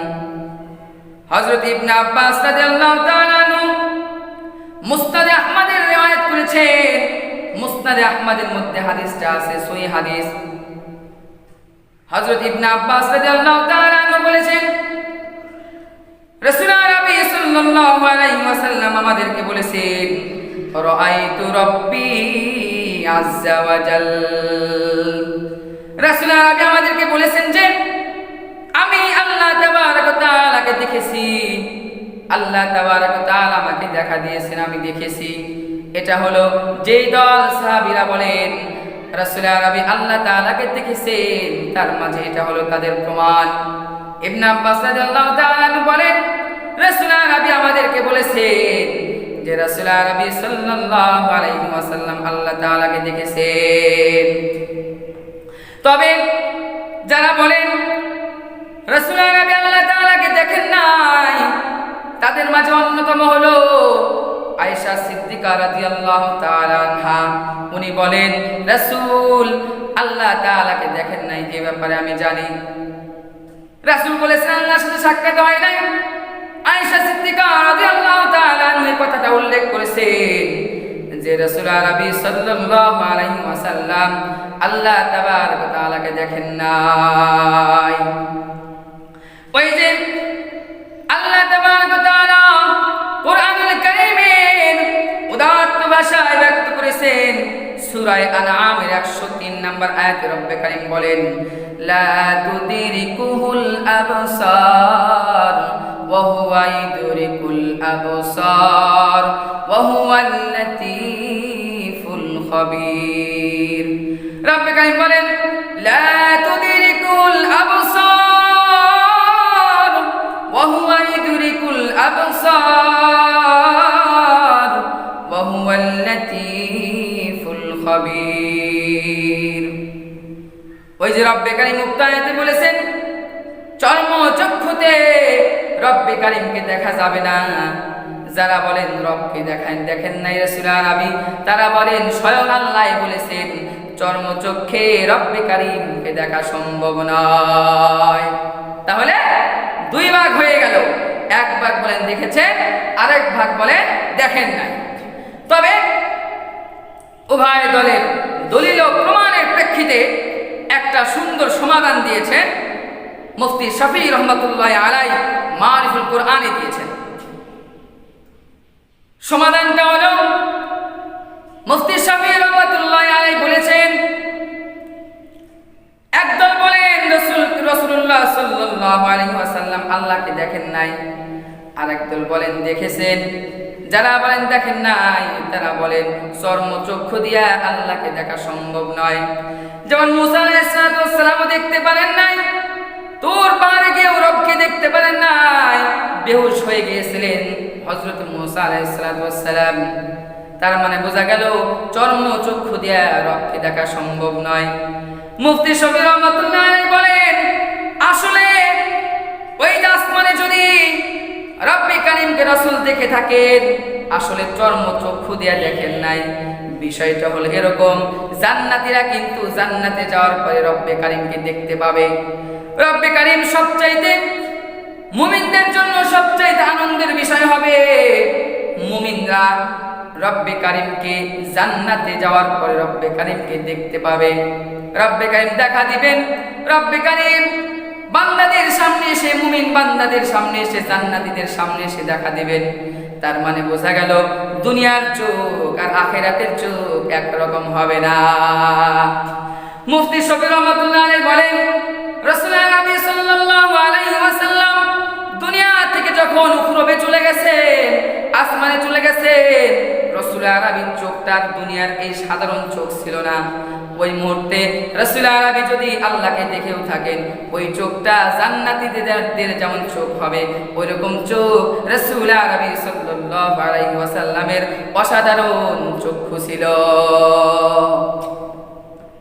তাহলে আমরা বুঝতে পারলাম যে সার্বিক বিবেচনায় রাসূল দেখেছেন কি না দেখেছেন, এটা হযরত শফি রহমাতুল্লাহ আলাইহি এমন একটা ব্যাখ্যা দিলেন যে ব্যাখ্যা দ্বারা বোঝা যায় রাসূল আরবি সাল্লাল্লাহু আলাইহি ওয়াসাল্লাম দেখলেও এমন চক্ষুদয় তারা দেখেছেন যে চক্ষুদয় দুনিয়ার এই সাধারণ চোখের মতো নয়।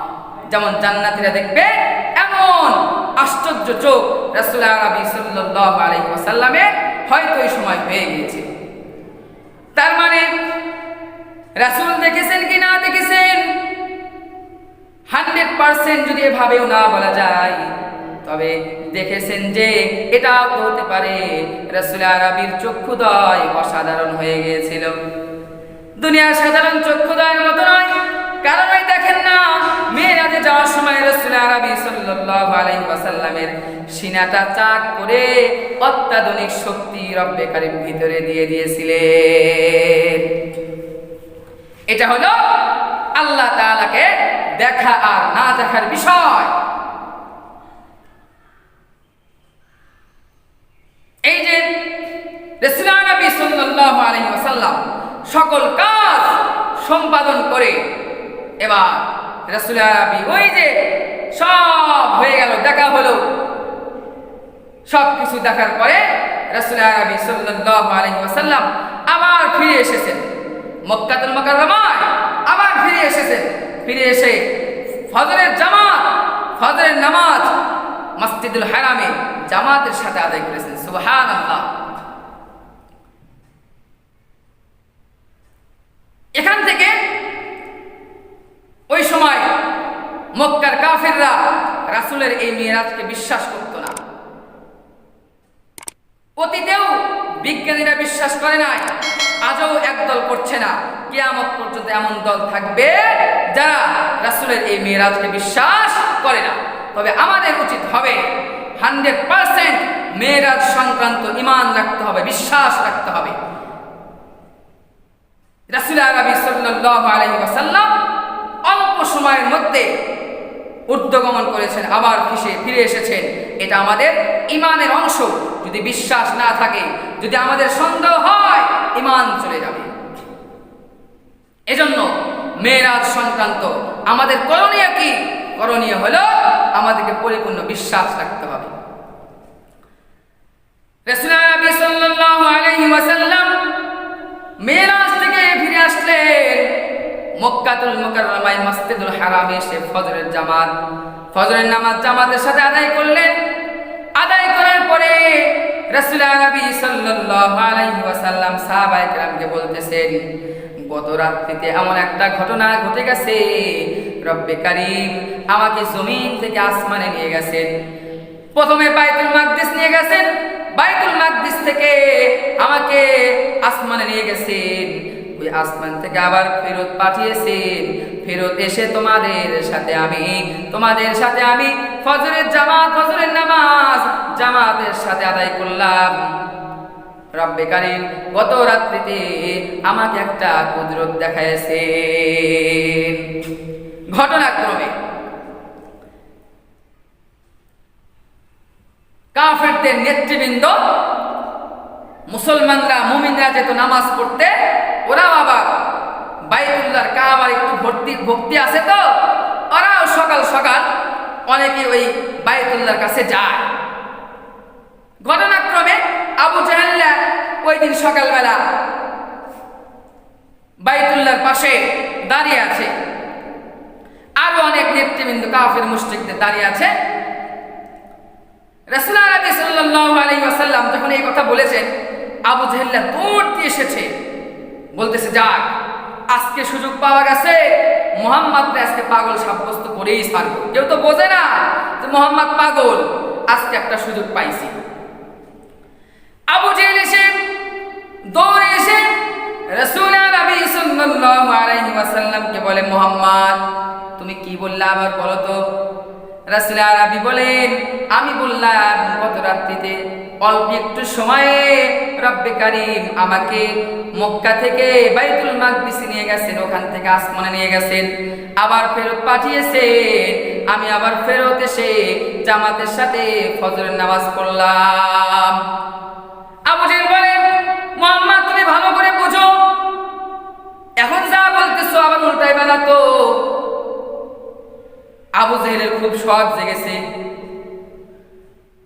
ও মহা খুশি হয়েছে, আজকে আমি মুহাম্মদ রে পাগল সাব্যস্ত করতে পারবো। ও বারবার বলতেছে, মুহাম্মদ তুমি কিন্তু আবার কথা ঘুরাইও না, আমি যখন লোকজন জমা করব তখন আবার কথা ঘুরাই বলো না, না না আমি এটা বলি নাই।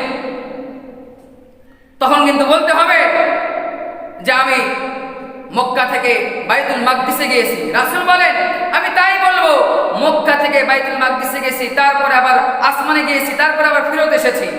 আবু জাহেল বলে, আরে মুহাম্মদ আসমানের কথা রাখো, তুমি শুধু বাইতুল মাকদিসের কথাটা বললেই হবে, কারণ ও হলো সুযোগ নিচ্ছে। ওই সময়ে খুব দ্রুতগামী ঘোরাও যদি হয়, শুধু বাইতুল মাকদিসে যেতেই লাগে 8 দিন। কয় দিন? 8 দিন। ও বলতেছে শুধু তুমি বাইতুল মাকদিসের কথাটাই স্বীকার করো, আসমান বাদ। ও মনে করতেছে বাইতুল মাকদিস হলেই তো আমি মুহাম্মদকে সবার কাছে পাগল সাব্যস্ত করতে পারবো, কারণ বাইতুল মাকদিস যেতে লাগে 8 দিন। সে বলতেছে রাত্রের একটা অংশে আমি গিয়েছি, আবার ফিরে এসেছি। আবু জাহেল এবার দেখলো প্রথম এমন একজন ব্যক্তিকে ধরতে হবে যে রাসূল আরবিকে, যে মুহাম্মদকে বেশি বিশ্বাস করে। এবার আবু জাহেল দেখলো সবচাইতে বেশি বিশ্বাস করে হলো আবু বকরের বাড়িতে গিয়ে প্রথমে আবু বকরকে আমি এই কথাটা বলবো। আবু বকর যদি অবিশ্বাস করে আর সকলে এমনি অবিশ্বাস করবে। আবু জাহেল জানে সিদ্দিক আকবর আবু বকর এমন একজন মানুষ তোমরা ভালো করে বোঝো, সিদ্দিক আকবর রাসূলকে এমন বিশ্বাস করতেন। এই যে দেখো কত সুন্দর সূর্য না, দেখো কত সুন্দর আলো, দিনের আলো। সিদ্দিক আকবর এমন মানুষ, যদি তুমি গিয়ে বলো রাসূল আরবি বলেছেন এখন নাকি রাত হচ্ছে, এখন নাকি রাত যাচ্ছে, সিদ্দিক আকবর বলবে যদি রাসূল বলে থাকে সূর্য আছে না আছে এটা দেখার বিষয় না, রাসূল আরবি বলেছেন তার মানে এখন রাত। সুবহানাল্লাহ। আবু বকর রাদিয়াল্লাহু তাআলা এমন একজন ব্যক্তিত্ব, রাসূলকে এত বিশ্বাস করতেন। মনে করো অমাবস্যার রাত্রি, গভীর অন্ধকার, তারপরেও যদি আবু বকরকে বলা হয় রাসূল বলেছেন এখন নাকি দিন, আবু বকর বলবেন যদি রাসূল বলে থাকে, রাসূল আরবি যদি বলে থাকে তার মানে আমি বিশ্বাস করে নিলাম এখন অন্ধকার আছে না আছে এটা দেখার বিষয় না, রাসূল বলেছে দিন, এখন দিনই হচ্ছে। এজন্য আবু জেহেল দৌড়ে দিছে, দৌড়ের উপরে দৌড়, কোনো বাধা মানে না। সিদ্দিক আকবরের বাড়িতে গিয়ে আবু বকর রাদিয়াল্লাহু তাআলা আনহুর মায়ের নাম ছিল আবুল খায়ের, উম্মুল খায়ের নাম ছিল। এবার আবু জেহেল গিয়ে উম্মুল খায়ের ডাক দিছে, আবু বকর কই? আওয়াজ এসেছে আবু বকর ভিতরে। আবু জেহেল এবার দৌড়ে গিয়ে, অনুমতি নেওয়ার কোনো টাইম নাই, আবু জেহেল সোজা ভিতরে ঢুকে গেছে। ঢুকে গিয়ে হযরত সিদ্দিক আকবরকে বের করতেছে। সিদ্দিক আকবর বলে কি হয়েছে, কাপড়টা ঠিক করে নি। আবু জেহেল কাপড় ঠিক করার সময়টাও নাই, খুব আনন্দিত, আরে কাপড় পরে ছাড়ো, আবার কি হয়েছে? সিদ্দিক আকবর রাদিয়াল্লাহু তাআলা বাইরে এসেছেন। এবার আবু জেহেল বলে আবু বকর তুমি বলো তো, কেউ যদি বলে রাতের শেষ অংশে আমি বাইতুল মাকদিস গিয়েছি, আবার বাইতুল মাকদিস থেকে মক্কায় ফেরত এসেছি, তুমি কি বিশ্বাস করবা? আবু বকর রাদিয়াল্লাহু তাআলা আনহু কিন্তু অতি চালাক, সরল সোজা কিন্তু বোকা না, অতি চালাক। আবু জেহেল যখন এই কথা বলেছে, সিদ্দিক আকবর রাদিয়াল্লাহু তাআলা আনহু বলেন তো এই কথাটা কে বলেছে, এই কথাটার উত্তর আগে আমারে দেন। আবু জেহেল এবার বিপদে পড়ে গেছে, নাম না বললে তো সিদ্দিক আকবর আবু বকর তো উত্তর দিবে না। এবার আবু জেহেল বিপদে পড়ে বলেছে, সাহস নিয়ে বলেছে, আর সব বিশ্বাস করলেও আবু বকর এই কথাটা কখনো বিশ্বাস করবে না। যখনই আবু জেহেল বলেছে আবু বকর মুহাম্মাদে বলেছে রাত্রের শেষ প্রহরে নাকি সে বাইতুল মাকদিসে গেছে, আবার ফেরত এসেছে, এই কথাটা মুহাম্মদ বলেছে।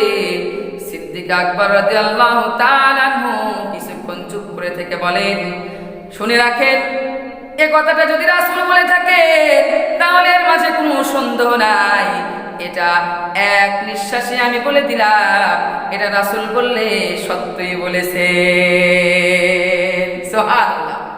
আবু জেহেলের মনটা খারাপ, আহারে কি হয়ে গেল, আবু বকর এটা স্বীকার করে দিল, অসম্ভব কথা। এবার আবু জেহেল নৈরাশ হয়ে গেল। এই যে সিদ্দিক আকবর রাদিয়াল্লাহু তাআলা এমন বিশ্বাস স্থাপন করলেন, এই বিশ্বাস স্থাপন করার আগেও কিন্তু হযরতে সিদ্দিক আকবর রাদিয়াল্লাহু তাআলা আনহুকে সিদ্দিক বলা হতো না, আবু বকর আল হাশিমি বলা হতো, আবু বকর আল কুরাইশি বলা হতো। কিন্তু এই যে বিরল এক বিশ্বাসের স্থাপনা দেখালেন, এর কারণে আবু বকর রাদিয়াল্লাহু তাআলা আনহুকে সিদ্দিক উপাধি দেওয়া হলো, যে উম্মতের মাঝে সবচাইতে সত্যবাদী হলো সিদ্দিক আকবর রাদিয়াল্লাহু তাআলা আনহু। সুবহানাল্লাহ। এভাবে বিরল বিশ্বস্ততার বিরল একটা দৃষ্টান্ত স্থাপন করলেন সিদ্দিক আকবর রাদিয়াল্লাহু তাআলা। আবু জেহেল তো নৈরাশ হয়ে গেছে, নৈরাশ হয়ে মক্কার অলিতে গলিতে ঘুরে দল ভারী করবে। আবু বকর সবাইকে বলার আগে সে নিজে নিজে বলবে, অন্যান্য সাহাবীদেরকে বলতেছে, মুহাম্মদ যেমন কথা বলেছে তুমি বিশ্বাস করনি। ওই যে এতটুকু সময় হয়ে গেছে, যে সময়টা আবু জাহেল আবু বকর রাদিয়াল্লাহু তাআলা বাড়িতে কাটাইছেন, এই সময়ের মাঝে খবর ঘরে ঘরে ছড়ে গেছে। সকল সাহাবায়ে কেরাম বিশ্বাস করেছেন। এবার আবু জাহেল নৈরাশ হয়ে গেছে। আবু জাহেল নৈরাশ হয়ে গিয়ে এবার আর কোনো দরজা নাই।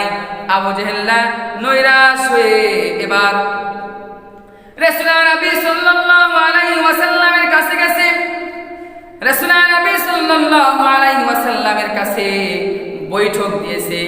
অন্যান্য কাফের ও মুশরিকদের সর্দারদেরকে নিয়ে বৈঠক দিয়েছে। বলতেছে, মুহাম্মদ তুমি যে বাইতুল মাকদিসে গেছো, এর প্রমাণ কি? এর প্রমাণ আমাদেরকে দিতে হবে। এর প্রমাণ যদি না দিতে পারো তাহলে তোমাকে মিথ্যাবাদী সাব্যস্ত করব। এই কথাটা যখন রাসূলুল্লাহ নবী সাল্লাল্লাহু আলাইহি ওয়াসাল্লাম বললেন, এই কথাটা যখন রাসূলুল্লাহ নবী সাল্লাল্লাহু আলাইহি ওয়াসাল্লাম শুনতে পাইলেন, শোনার সাথে সাথে রাসূলুল্লাহ নবী সাল্লাল্লাহু আলাইহি ওয়াসাল্লাম একটু ভীত সন্তুষ্ট হয়ে গেলেন। রাসূলুল্লাহ নবী সাল্লাল্লাহু আলাইহি ওয়াসাল্লাম চেহারাটা একটু মলিন করে ফেললেন। এবার তো আমি উত্তর দিতে পারবো না, কয়টা জানালা কয়টা দরজা বাইতুল মাকদিসে আছে এটা তো আমার জানা নাই। আচ্ছা বলেন তো, আপনারা এই মসজিদে নামাজ আদায় করেন, এই মসজিদে কয়টা ফ্যান আছে এটা বলতে পারবেন? ওই যে হাসতেছেন, কেউ বলতে পারবেন না। আমি স্বয়ং বলতে পারবো না এই মসজিদে কয়টা ফ্যান আছে। তাহলে রাসূলুল্লাহ সাল্লাল্লাহু আলাইহি ওয়াসাল্লাম এমন প্রিপারেশন নিয়ে কি ওখানে ওরা যে এরকম জিজ্ঞাসা করবে, অবান্তর প্রশ্ন করবে, রাসূল তো এভাবে বাইতুল মাকদিসে যান নাই।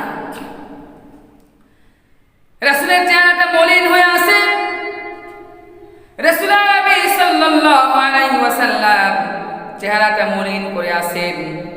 এবার রব্বে কারীম যখন রাসূল আরবীর মলিন চেহারা দেখলেন, রাসূল আরবী বলেন, মুহূর্তের মধ্যে আল্লাহ তাবারক ওয়া তাআলা এমন ভাবে আমার কাশফ করে দিলেন, এমন ভাবে এমন একটা পরিবেশ করে দিলেন, বাইতুল মাকদিস আমার চোখের সামনে ভাসমান রেখে দিলেন। সুবহানাল্লাহ।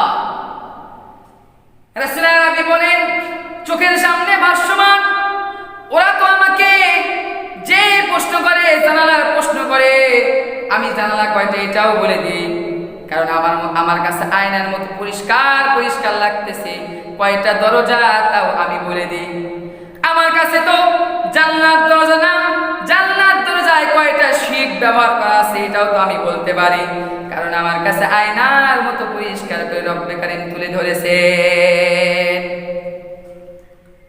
এবার যখন রাসূলুল্লাহ নবী সব প্রশ্নের উত্তর সঠিকভাবে দিলেন, যারা তাদের মাঝে বণিক দল ছিল, বাইতুল মাকদিসে ব্যবসা করতে যেত, ওরা এবার বলতেছে, মুহাম্মদ যা বলেছে সব ঠিকঠাক বলেছে। এবার তো আবু জাহেল বিপদে পড়ে গেছে।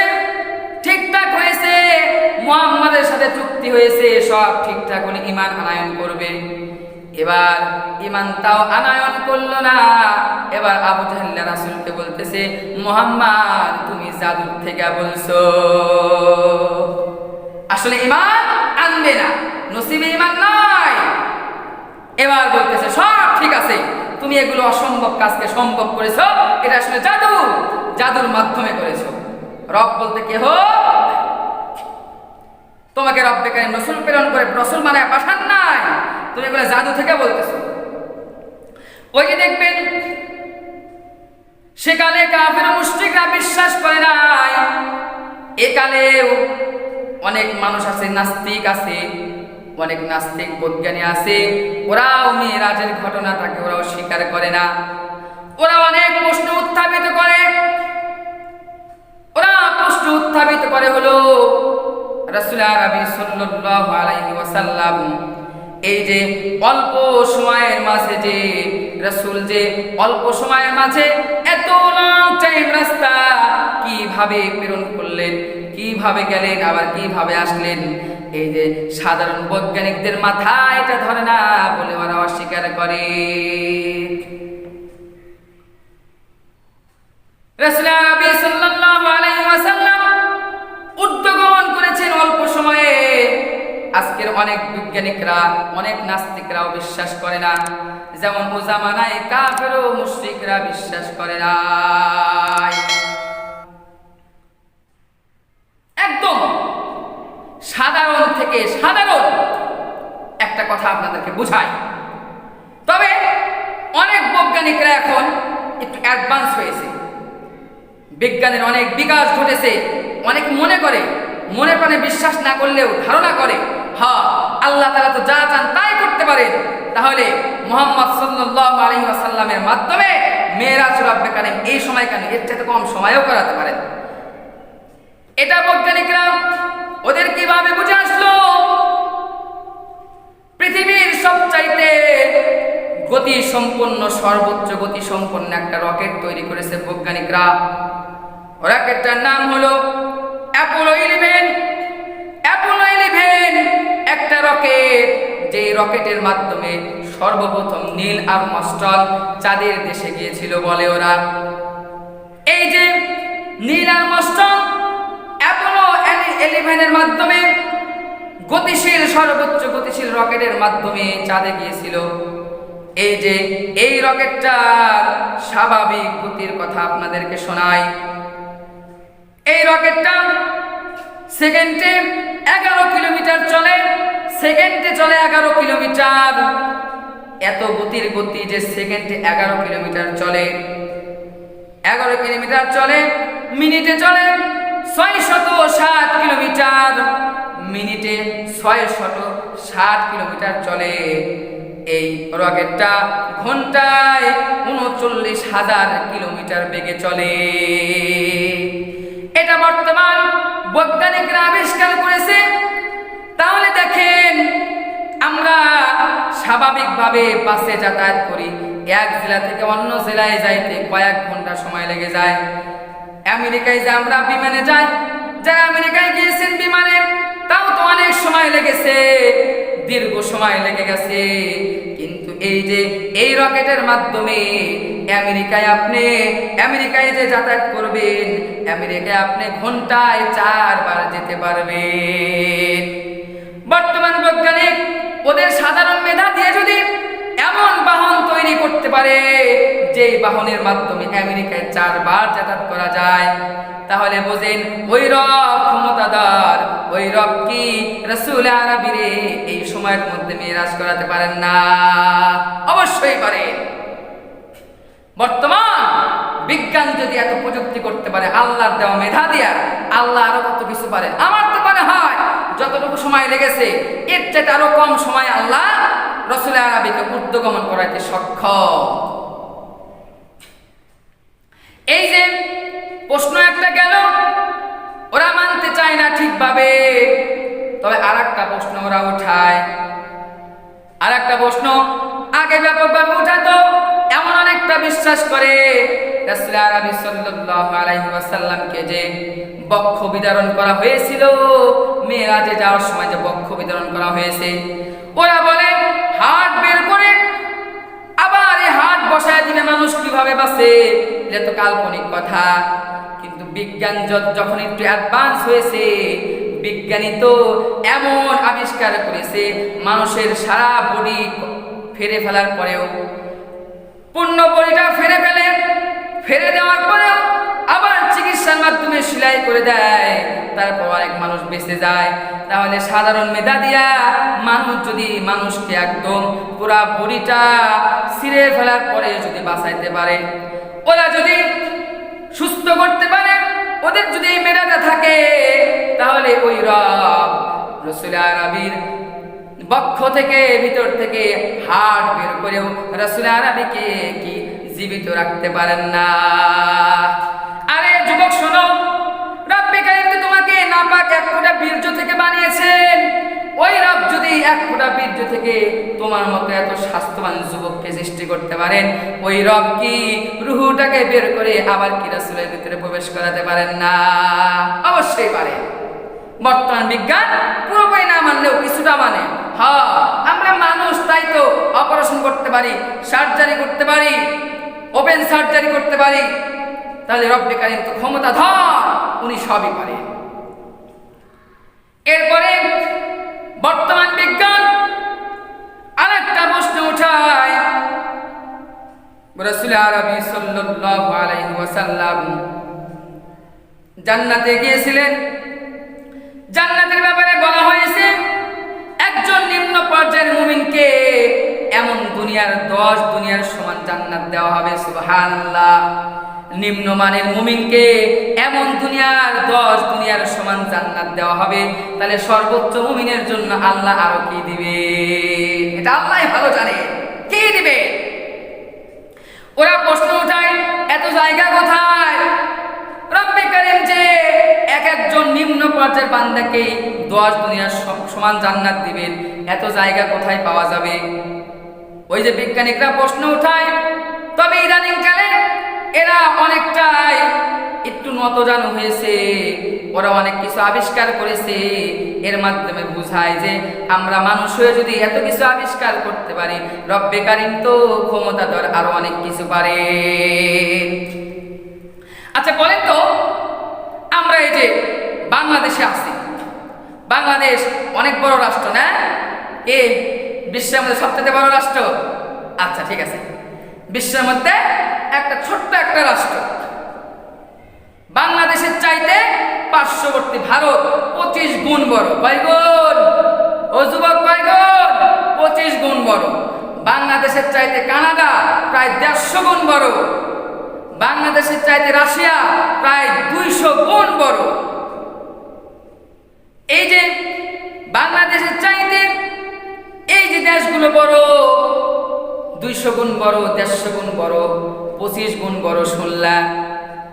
এবার শোনো, রব্বে কারীম এই যে দুনিয়া দিয়েছেন, আমরা দুনিয়া নামক এক গ্রহে যে আছি, এই দুনিয়ার সব মিলে 30% হলো স্থলভাগ। আমরা যে বসবাস করতেছি এমন স্থলভাগ হলো 30%, 30%, আর বাকি 70% পানি আর পানি। সারা বিশ্বে 200-র মতো দেশ আছে, 200-র মতো দেশ। এই 30% স্থলভাগে 200টা দেশের অবস্থা। আবার 70%, 70% পানি আর পানি আর পানি। রব্বে কারীম এই যে দুনিয়াটা সাজালেন, অনেক ক্ষুদ্র করে গ্রহটাকে সাজিয়েছেন।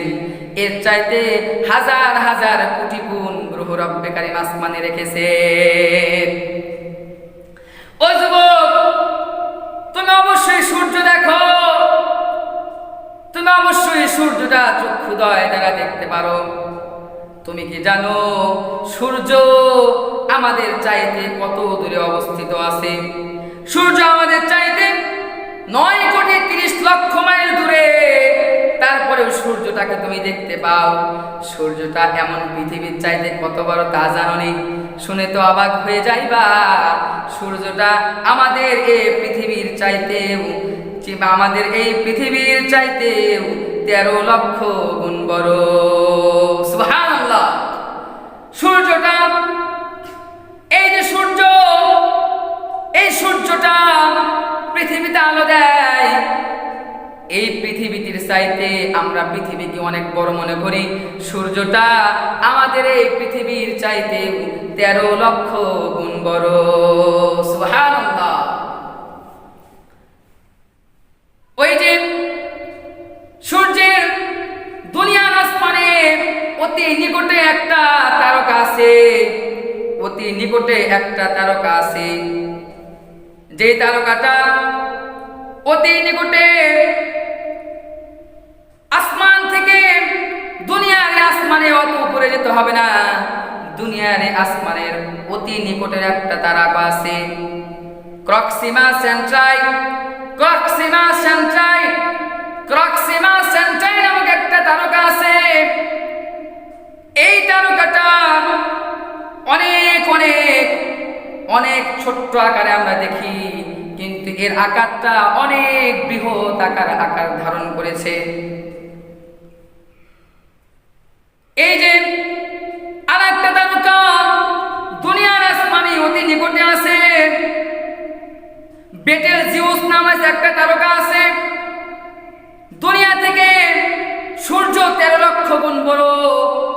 আর ছোট্ট একটা তারকা আপনার নজরে দেখি একদম ছোট। এই ছোট্ট তারকাটা অতি নিকটে, সেই নিকটের তারকাটাই হলো এই যে সূর্য পৃথিবীর চাইতে এত বড়, আবার ওই তারকাটা সূর্যের চাইতেও 33 কোটি গুণ বড়। বুঝে আসে যুবক, পৃথিবীর চাইতে সূর্য 13 লক্ষ গুণ বড়, আর ওই যে ছোট্ট একটা তারকা, ওই তারকাটা আবার সূর্যের চাইতেও 33 কোটি গুণ বড়। সুবহানাল্লাহ। আল্লাহ তাআলা এই তারকারাজিকে রেখেছেন আসমানের সাথে লাগিয়ে।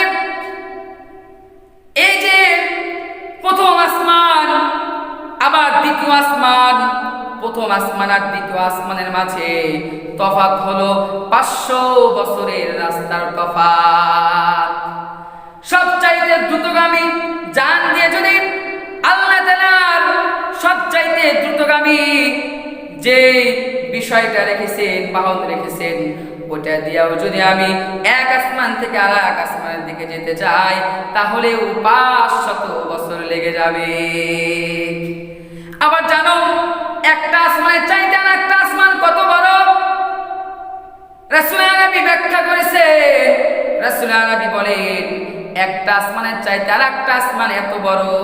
মনে করো তোমার হাতের আংটি, তোমার হাতের আংটিটা সাহারা মরুভূমিতে ফেলে দিলে তোমার আংটিটা সাহারা মরুভূমিতে যেমন দেখা যাবে, ছোট আসমানটা বড় আসমানের মধ্যে রাখলে ওই রকম দেখা যাবে।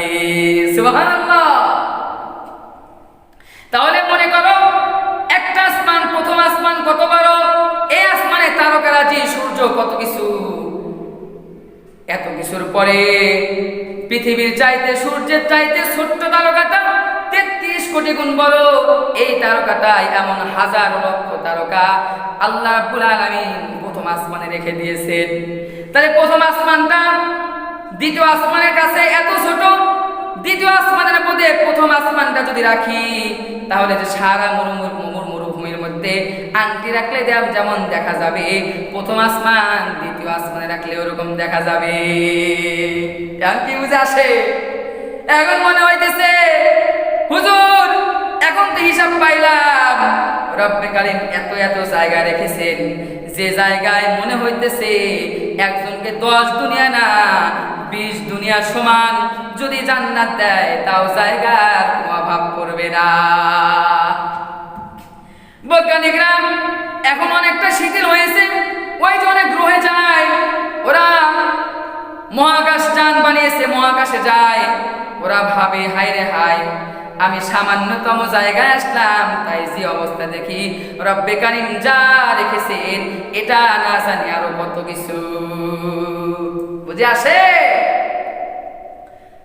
অবশ্যই বুঝে আসারই কথা।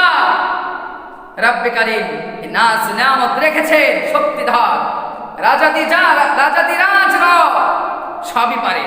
তোমাকে যা বলা হয়েছে আমার মেধায় ধরুক আর না ধরুক, রব্বে কারীম রাসূল আরবি যা বলেছেন এটা সেকালেও সত্য ছিল, একালেও সত্য আছে, আবার কিয়ামত পর্যন্ত সত্য থাকবে। তোমার মেধায় ধরুক আর না ধরুক, সবকিছুই বুঝে আসবে না। আমি তো ছোট্ট একটা পিঁপড়া, মানব জাতি, আর রব তো রাজাদিরাজ, ওনার কাছে আমার বুঝে আসবে? আমি হলাম দিন মজুর, আমার কি আর 1000 কোটি টাকার মালিকের ব্যবসার বিষয় আমি বুঝবো? অনেক কিছু বুঝে আসবে না, না বুঝে মানতে হবে। বৈজ্ঞানিকরা আবার প্রশ্ন উঠায় রাসূলুল্লাহ সাল্লাল্লাহু আলাইহি ওয়াসাল্লামকে আল্লাহ তাআলা সশরীরে নিয়ে গেছেন, সশরীরে মেরাজ করিয়েছেন।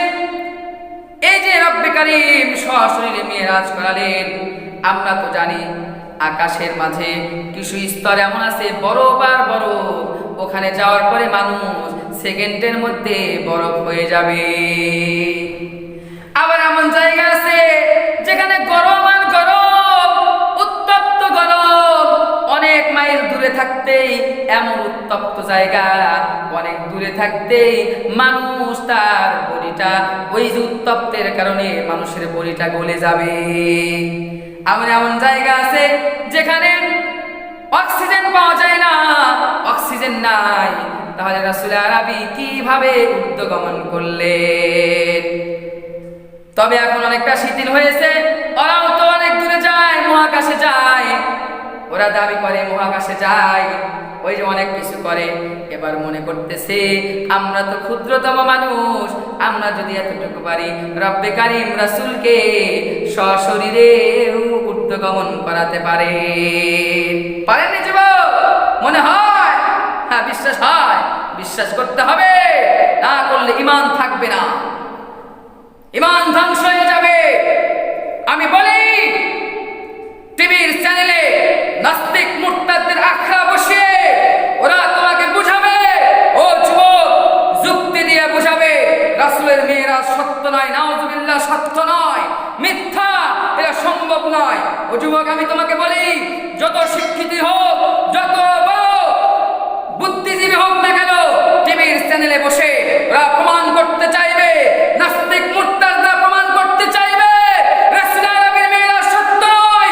তুমি যুবক ইমানের স্পিড দেখাইবা, ইমান প্রজ্বলিত করবা, ওদের সকল যুক্তিকে খণ্ডন করে কোরআন ও হাদিসের ভাষ্যকে তুমি উদাত্তভাবে গ্রহণ করে তুমি বুঝাইবা কোরআন ও হাদিসে রব যা বলেছেন সব ঠিক।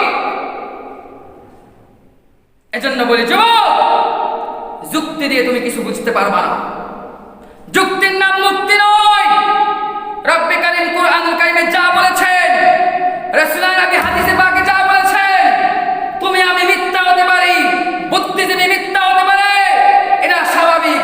রব্বে কারীম মিথ্যা হতে পারেন না, কুরআনুল কারীম মিথ্যা হতে পারেন না, রাসূল নবী মিথ্যা হতে পারেন না। তুমি যদি রবের উপরে বিশ্বাস রাখো, তুমি যদি ও যুবক রাসূলের উপরে বিশ্বাস রাখো, কোরআনের উপরে বিশ্বাস রাখো, তাহলে তোমাকে মানতেই হবে রাসূলের মেরাজ 100% সত্য। রব্বে কারীম আমাদের সকলকে নাস্তিক মুরতাদদের থাবা থেকে রব্বে কারীম আমাদের হেফাজত করে 100% ঈমানদার হয়ে মেরাজকে বিশ্বাস করে, মেরাজের নবীকে বিশ্বাস করে মৃত্যুবরণ করার তৌফিক দান করুন। ওয়া আখিরু দাওয়ানা আনিল হামদুলিল্লাহি রাব্বিল আলামিন।